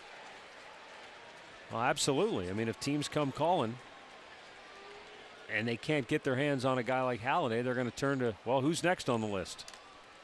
But I think the Indians are going to be like Toronto when it comes to Cliff Lee. They're going to want the moon and the stars. Right, I hear you. Griffey gets a base knock. That area vacated on the shift, so he gets an RBI. Makes it a 6-1 ball game. Franklin Gutierrez 1 for 3 with a homer back in the second inning. And a strike called on the inside corner.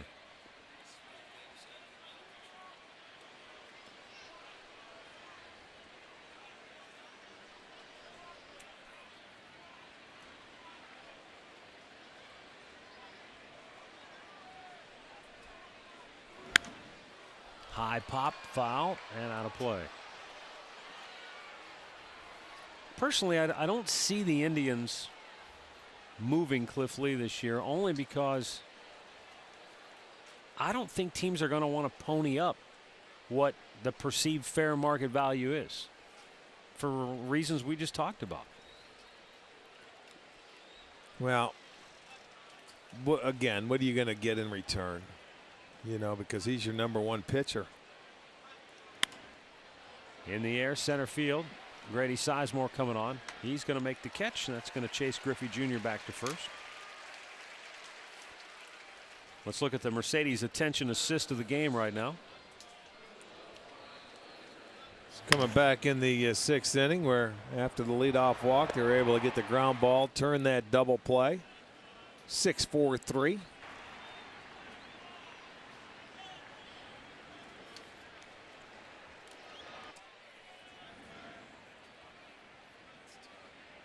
Ryan Langerhans has doubled and walked tonight.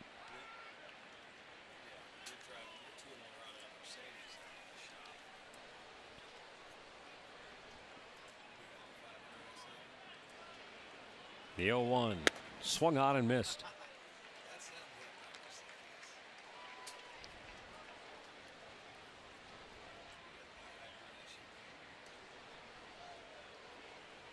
No balls, 2 strikes. High pop on the infield. Valbuena, second baseman, is there. 2 down. Another check of the Alltel text poll question tonight. Key to the second half: starters, relievers, bats, or the gloves. Text your answer to 31962. Results later on.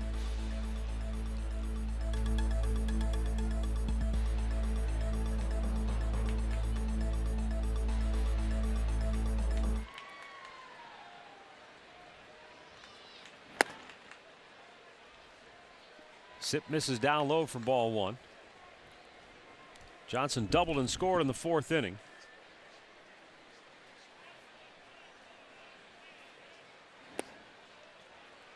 Two and 0.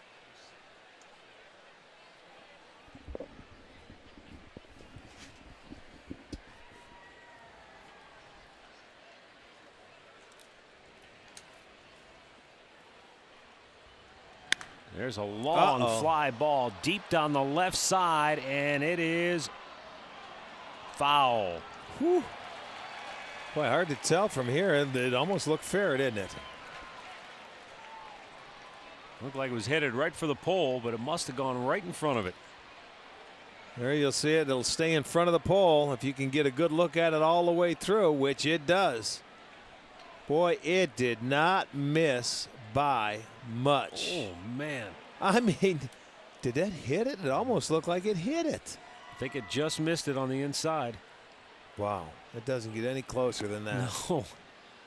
3-1 to count. I mean, because you could see that ball all the way through and check that pole out. That was awfully close. Just a long strike.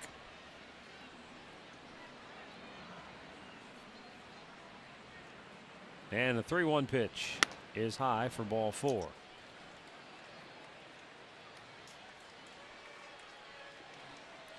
One more look at it. Let's see. Here it comes. It's coming down. It almost looked like it hits it. Look at the camera coming in on it. Oh my goodness. How did it miss it? I don't know. Boy, you're talking about a couple of inches at the I most. think it hit the railing, and that's why it caromed back. But you're right. It looked like it was headed right for the pole.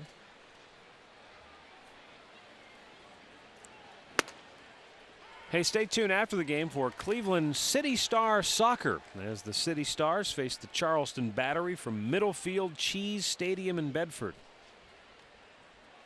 Middlefield Cheese Stadium in Bedford. That's right, I said it.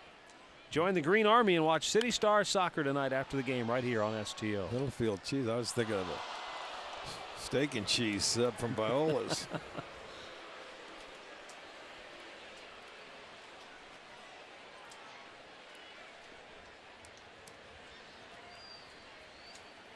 Oh, and 2 the count on Hanahan.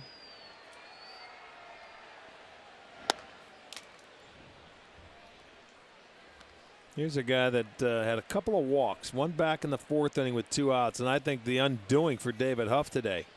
After he had 2 outs, they had a double. They walked Hanahan. He came around to score after 2 2-out singles, and then walked again in the 6th. Come around to score with 2 outs. 2 balls, 2 strikes. And both those walks, I mean,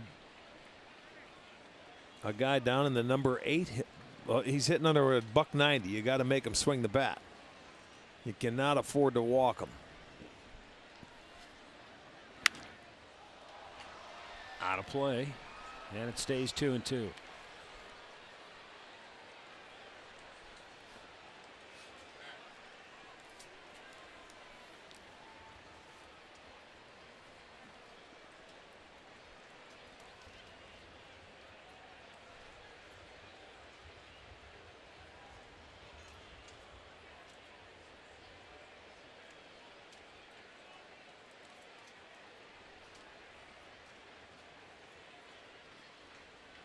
Swung on and missed. Hanahan strikes out. Sip gets the punch out, but the Mariners get another run. Stretch time in Cleveland, 6-1.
Buy paninis and catch the game while enjoying pizza, wings, or one of the famous overstuffed sandwiches on the beautiful outdoor patios. Home of the best outdoor dining in town. Visit paninisgrill.com.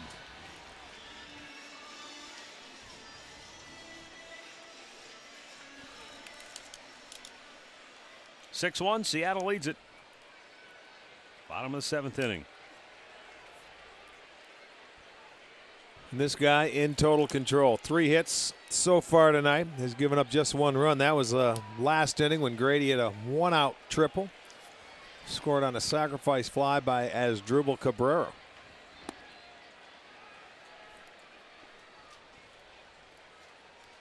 Called a ball. Looked like it was right down the middle. Hitter zone tonight.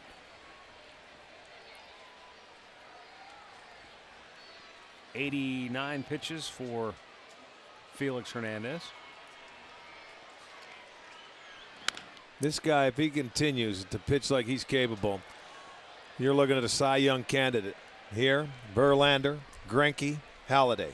Top 4, I would think, in the game, in this league anyway. I mean, this is our first chance of getting a chance to see him pitch this year. May have that opportunity next weekend, well, maybe not. He has backed up the numbers that he brought in here tonight. Bouncing ball fair behind the bag. Brandon's feed is on the money. 1 away. Let's go back to the studios once again for a Ford Sports update with Al. Guys, we go to Chicago's south side, bottom of the 3rd inning, 2-2 game, Orioles, White Sox, and here Jermaine Dye sends this one down the left field line. Scott Podsednik was on first base. Look at him motor. He's going to come all the way around and score. White Sox now have a 3-2 lead on the O's, top of the 4th inning. Back to you.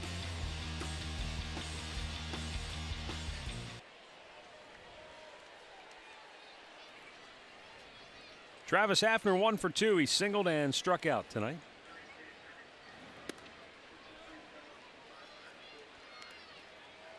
You know, another guy who has suddenly snuck into the Cy Young race that we Let me think. Wakefield or Burley? Josh Beckett. Oh, well, that's true, too. 11 wins, and he's among the top 10 in the You know ERA what? I'm sorry. I got to apologize. Yeah. You're absolutely right. He's been on a roll.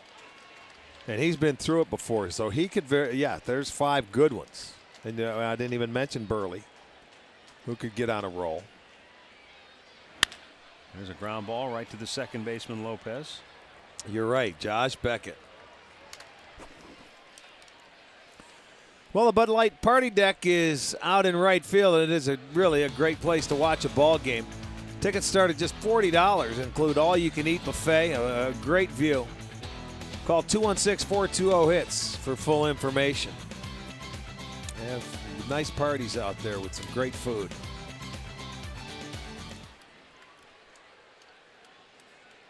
Johnny Peralta looks at a ball down low. I think the guy is going to be interesting to watch, and we'll certainly see him a number of times, I'm sure. Zach Greinke leads the league in ERA, and you know, he's sitting there with 10 wins. Well, so if he continues to pitch well, and he had 9 wins in about, it seemed like, the first month, the way he came out of the gate. I mean, he has been. I mean, he's slowed down, but with Kansas City, they have gone south too. They were a great team for the first 6 weeks. But you're right, though, Rick. He was 6-0 as of May 4th. Yeah. He won his first 6 starts. Talking about Zach Greinke. Well, an ERA of 2.12. That's a pretty strong case to this point. He's dominant, though. He's dominant with the punch outs, the innings pitched. He's been very, very good. Peralta strikes out, and the Indians go 1-2-3. We'll go to the 8th here in Cleveland. The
This copyrighted telecast is presented by the authority of the Cleveland Indians and may not be reproduced or retransmitted in any form. And the accounts and descriptions of this game may not be disseminated without the express written consent of the Cleveland Indians.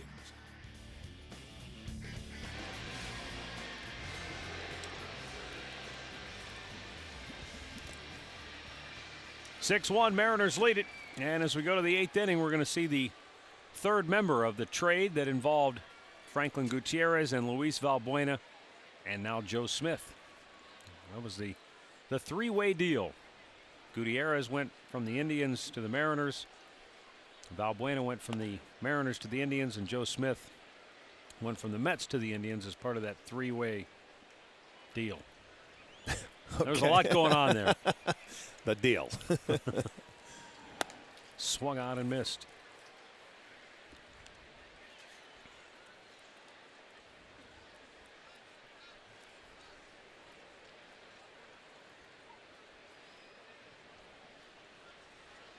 There were so many players involved in that deal. Oh, what a nice play by Smith off the mound. And he will throw out Ronnie Cedeno, one down.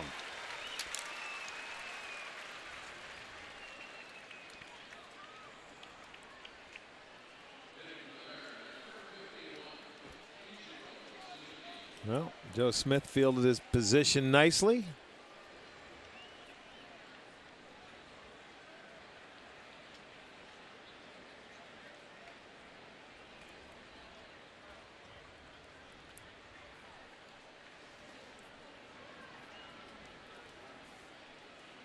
Ichiro Suzuki has an RBI and a base hit that came back in the 4th inning. Gets that hitting streak up to what, 13 now?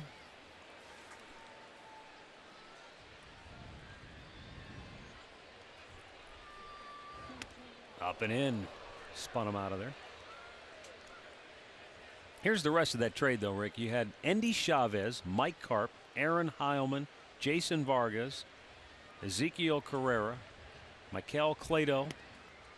All went from the Mets to Seattle.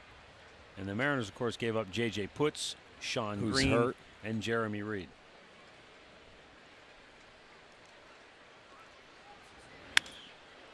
There's a base hit for Suzuki, his second of the night. Pounded it past Cabrera. And Ichiro aboard with one out now for Russell Brandon. Watch it out over the plate. And he just loves it, boy. He can extend it. He wasn't running out too much right there because you don't have to worry about the side armor coming inside on left-handers. He's not going to throw strikes in there to you, so you look out over the plate, and he just hit a line drive the other way. Pretty much like he did in his first at-bat against Huff on the breaking ball away. Russell Brandon 0 for 4 tonight. Timeout for potato chip bag.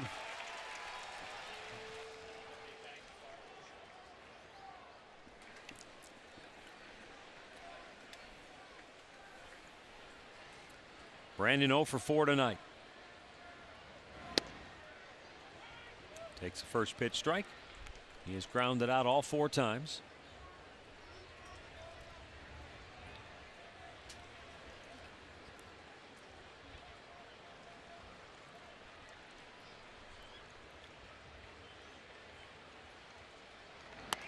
High and wide to even the count. Nice crowd here tonight, 23,543. That shoots the Indians over the 1 million mark for the 24th straight season.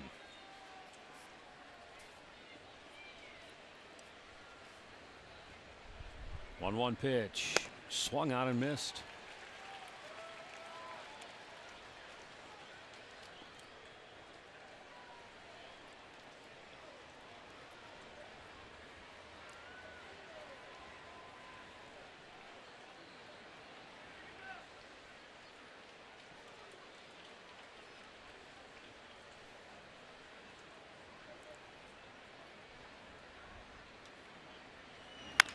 Big bouncer to first. Garco will go to second to get the lead runner. The return throw in plenty of time. Inning-ending double play. We'll go to the bottom of the 8th. 6-1 Seattle.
6-1, Seattle leads it as we go to the bottom of the 8th inning here at Progressive Field.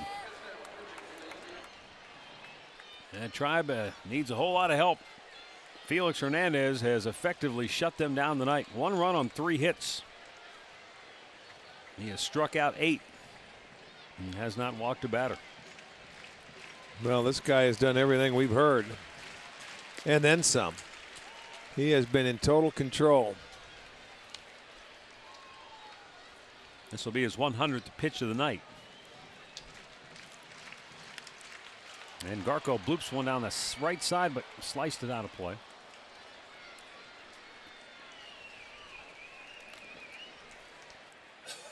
The only inning that gave him some trouble was the 6th, when the Indians scored their run on the triple by Sizemore and the sac fly. He made 21 pitches. Other than that, he has been very efficient here tonight.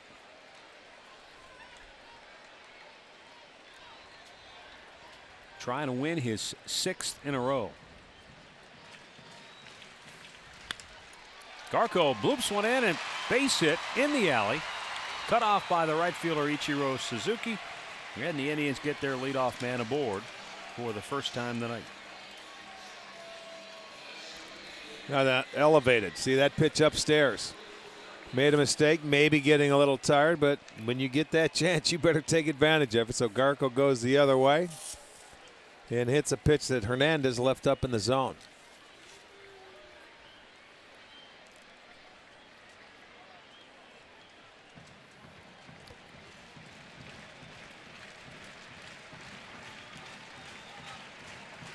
Luis Valbuena 0 for 2, 2 strikeouts tonight. Looks at a ball outside.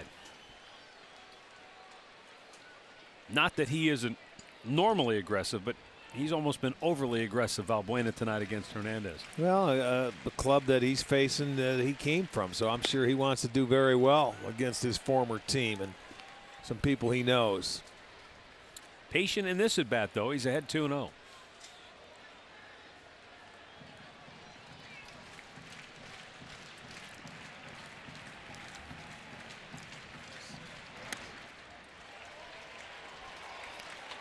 Pretty impressive, though, that Hernandez, I'm speaking of, has gone at least 7 innings now in 8 straight starts. I mean, that's consistency. I know it. That's where a manager can just write it down. That's exactly what you look for. When you get a starter, go out there, give me 7, and you know you're going to be in the ball game, first of all. And then if you have the lead, you turn it over to that bullpen. The bullpen knows what they have to do to get it done. And then offensively, you're saying, hey, let's get this guy a couple of runs, and, we got a really good chance to win. Ball 4, first walk allowed by Hernandez. And the Indians have the first 2 aboard here in the 8th inning. They're down 5.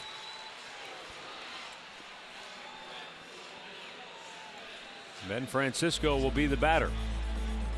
Results of the Alltel text poll question of the game: 53% think the bullpen is the key for the Indians in the second half. And we shall see. They've had a rough outing here tonight. They've allowed half the runs scored by the Mariners. Pitching coach Rick Adair going to the center of the diamond to talk with Hernandez. He'll give the Seattle bullpen some time to heat up. Right-hander Sean White.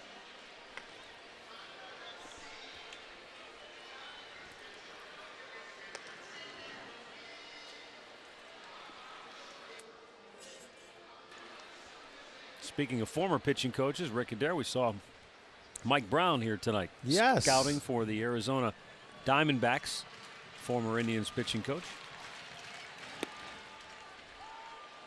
Ben Francisco takes a strike.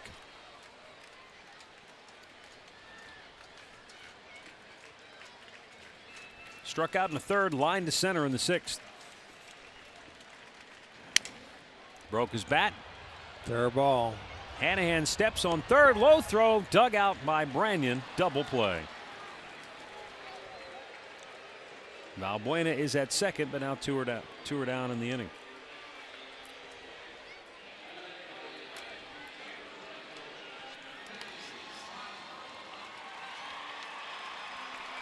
They don't get much easier than that. That's exactly right. Right over the base, you step on 3rd, you throw to 1st, you complete the double play. what Hernandez was looking for, but he got inside on Francisco. Now here's Grady Sizemore, who tripled and scored the Indians' only run in the 6th. He drives this one deep center field, and this baby is off the fence again. Scoring is Valbuena. Into second is Sizemore. With the RBI double for Grady, it's his 15th two-bagger, his 49th run batted in, and it's now a 6-2 ball game. And for the second night in a row, Sizemore has 2 hits against the Mariners, a triple and a double this evening. Well, he made again, I thought he was going to come inside this at-bat. He made a mistake with Grady out over the plate the last time. That looked like a little two-seam fastball that he tried to throw down and away, and Grady's a good low ball hitter, and he plugs the gap. That one right at the base of the wall. The other one went off the facing, almost got out of here in his last at-bat, so he's doubled and tripled. It's a 6-2 game now.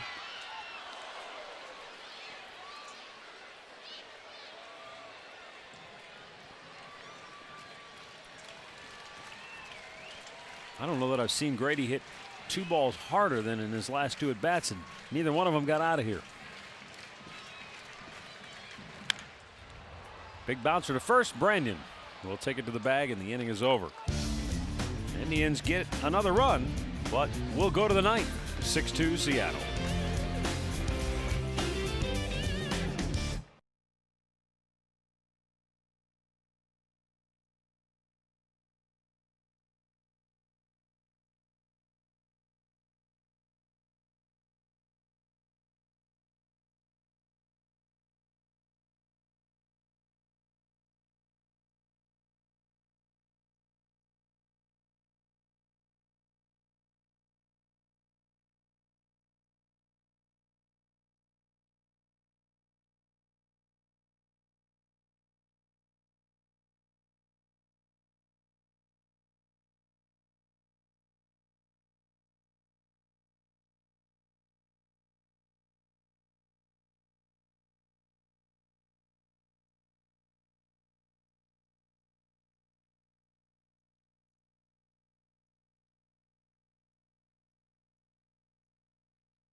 Ninth inning here at Progressive Field.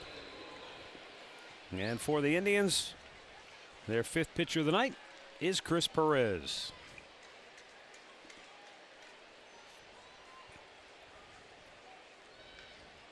He'll face Lopez, Griffey, and Gutierrez here in the 9th.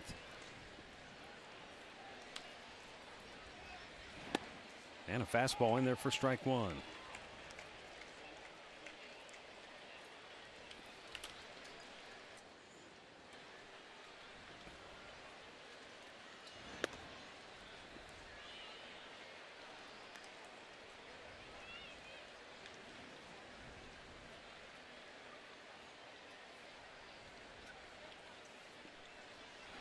Swung on and missed. He ran the fastball up and a little movement on it.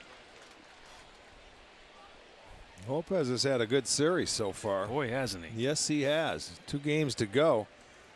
He already has 5 hits in the series. A couple of doubles tonight. Here's a weak ground ball to short. And Asdrubal Cabrera will throw him out. CIC and Flashes of Hope need your help in fighting pediatric cancer. 9-year-old cancer patient Quinn Clark decided to turn his favorite game into a fundraiser, and that game was kickball. You can stop by an Indians team shop and purchase your kickball kit and get out and help kick cancer. You could win a chance to play kickball with an Indians player right here at Progressive Field. For more info, visit kick-it.org.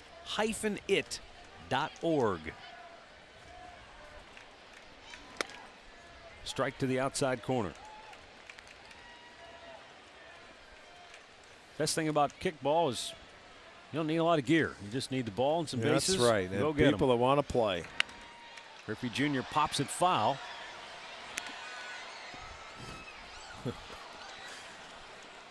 He can't duck his way into another one, can he? We had a great shot last inning. Foul ball by Cabrera went up into one of the loges. It happened to be Matt's son. There's Max. He was ducking, trying to hide under that chair. The ball went right in. He picked it up and acted like he caught it. That was beautiful, Max. Griffey Jr. strikes out looking 2 down here in the 9th. Act like you've been there before, Rick. Well, check this out. This is beautiful. That's exactly right. He does a great job. Here he is. He's in Dennis Lehman's loge. Under the seat. Now watch. Oh, there it is. I got it. Here we go. Show everybody. Holy smokes, he's saying. There it is. That is beautiful.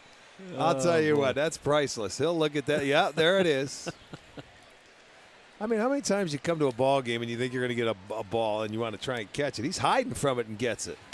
That's beautiful. That means he's smarter than his dad. That is great. Gutierrez homered in his first at bat since then 0 for 3. Here's a high drive.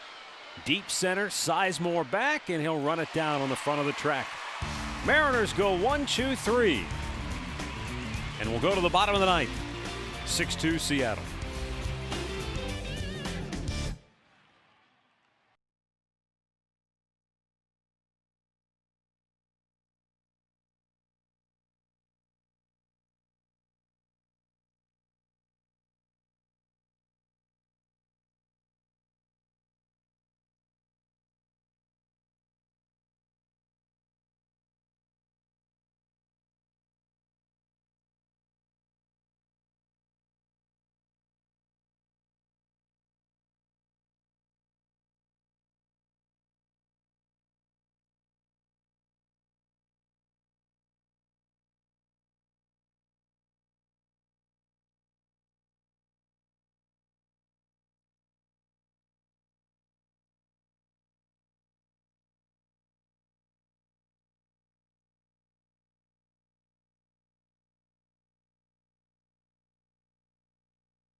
Out after 8 innings and 112 pitches.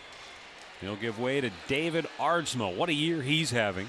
20 of 22 indeed. in save situations. This will be his 43rd appearance of the year. Not a save situation, but needs some work. Well, after the All-Star break, absolutely right. A closer always does need a little work. And boy, what a find this guy has been. He was with the White Sox, if you remember, then went to the Red Sox.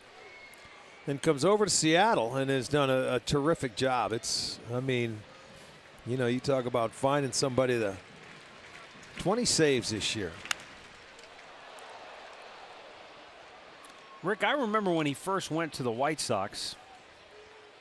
That was in 06. Remember, he came out of the gate. They had a great bullpen. Yeah. All those hard-throwing guys, for whatever reason, just didn't work out for him there.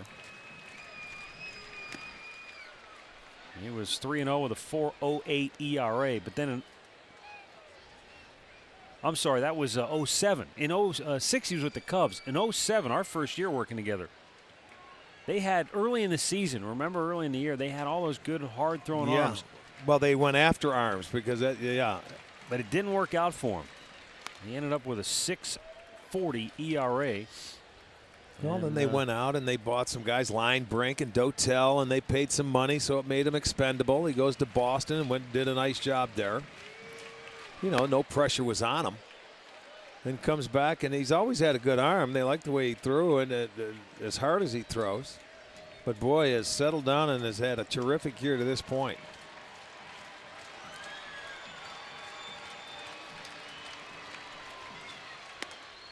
Swung on and missed. Chu is out number 1 here in the 9th.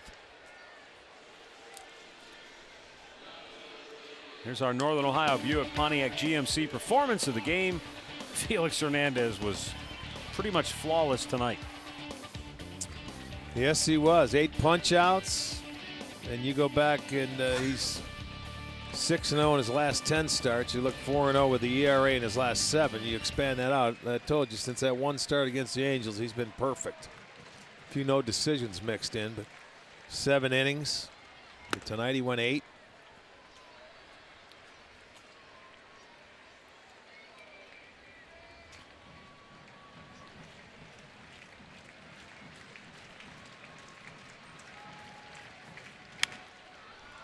Popped him up on the infield. The shortstop Cedeno has it 2 down. Victor 0 for 4 tonight. And Travis Hafner will be the batter with 2 down and the bases empty, and the Indians down 4 runs here in the bottom of the 9th inning.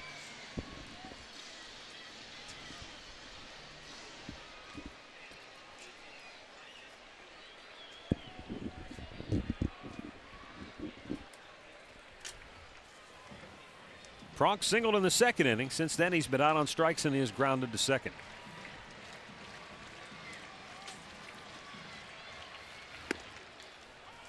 Strike to the inside corner. We'll be back with the Conrad's postgame show right after the conclusion of our ball game. Take a look back at the highlights.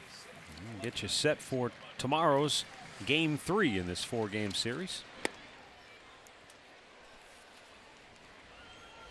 Tomorrow night, 7 o'clock, right here on Sports Time Ohio. It'll be Tomo Oka and Jared Washburn.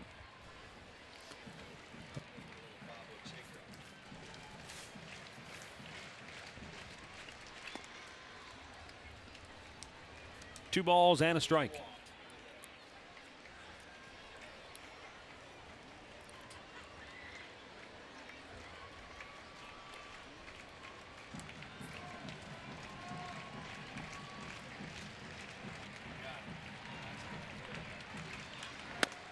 Strike to the outside corner, and the count is 2-2.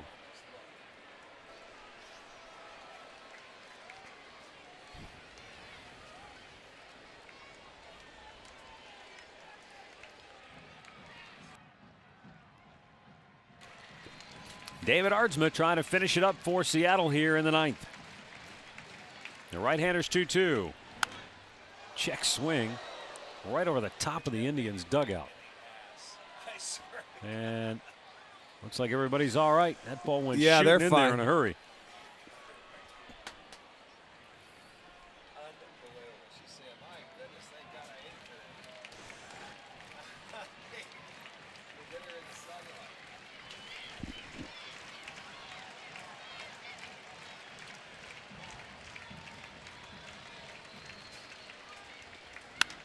There's a ball driven to deep left field.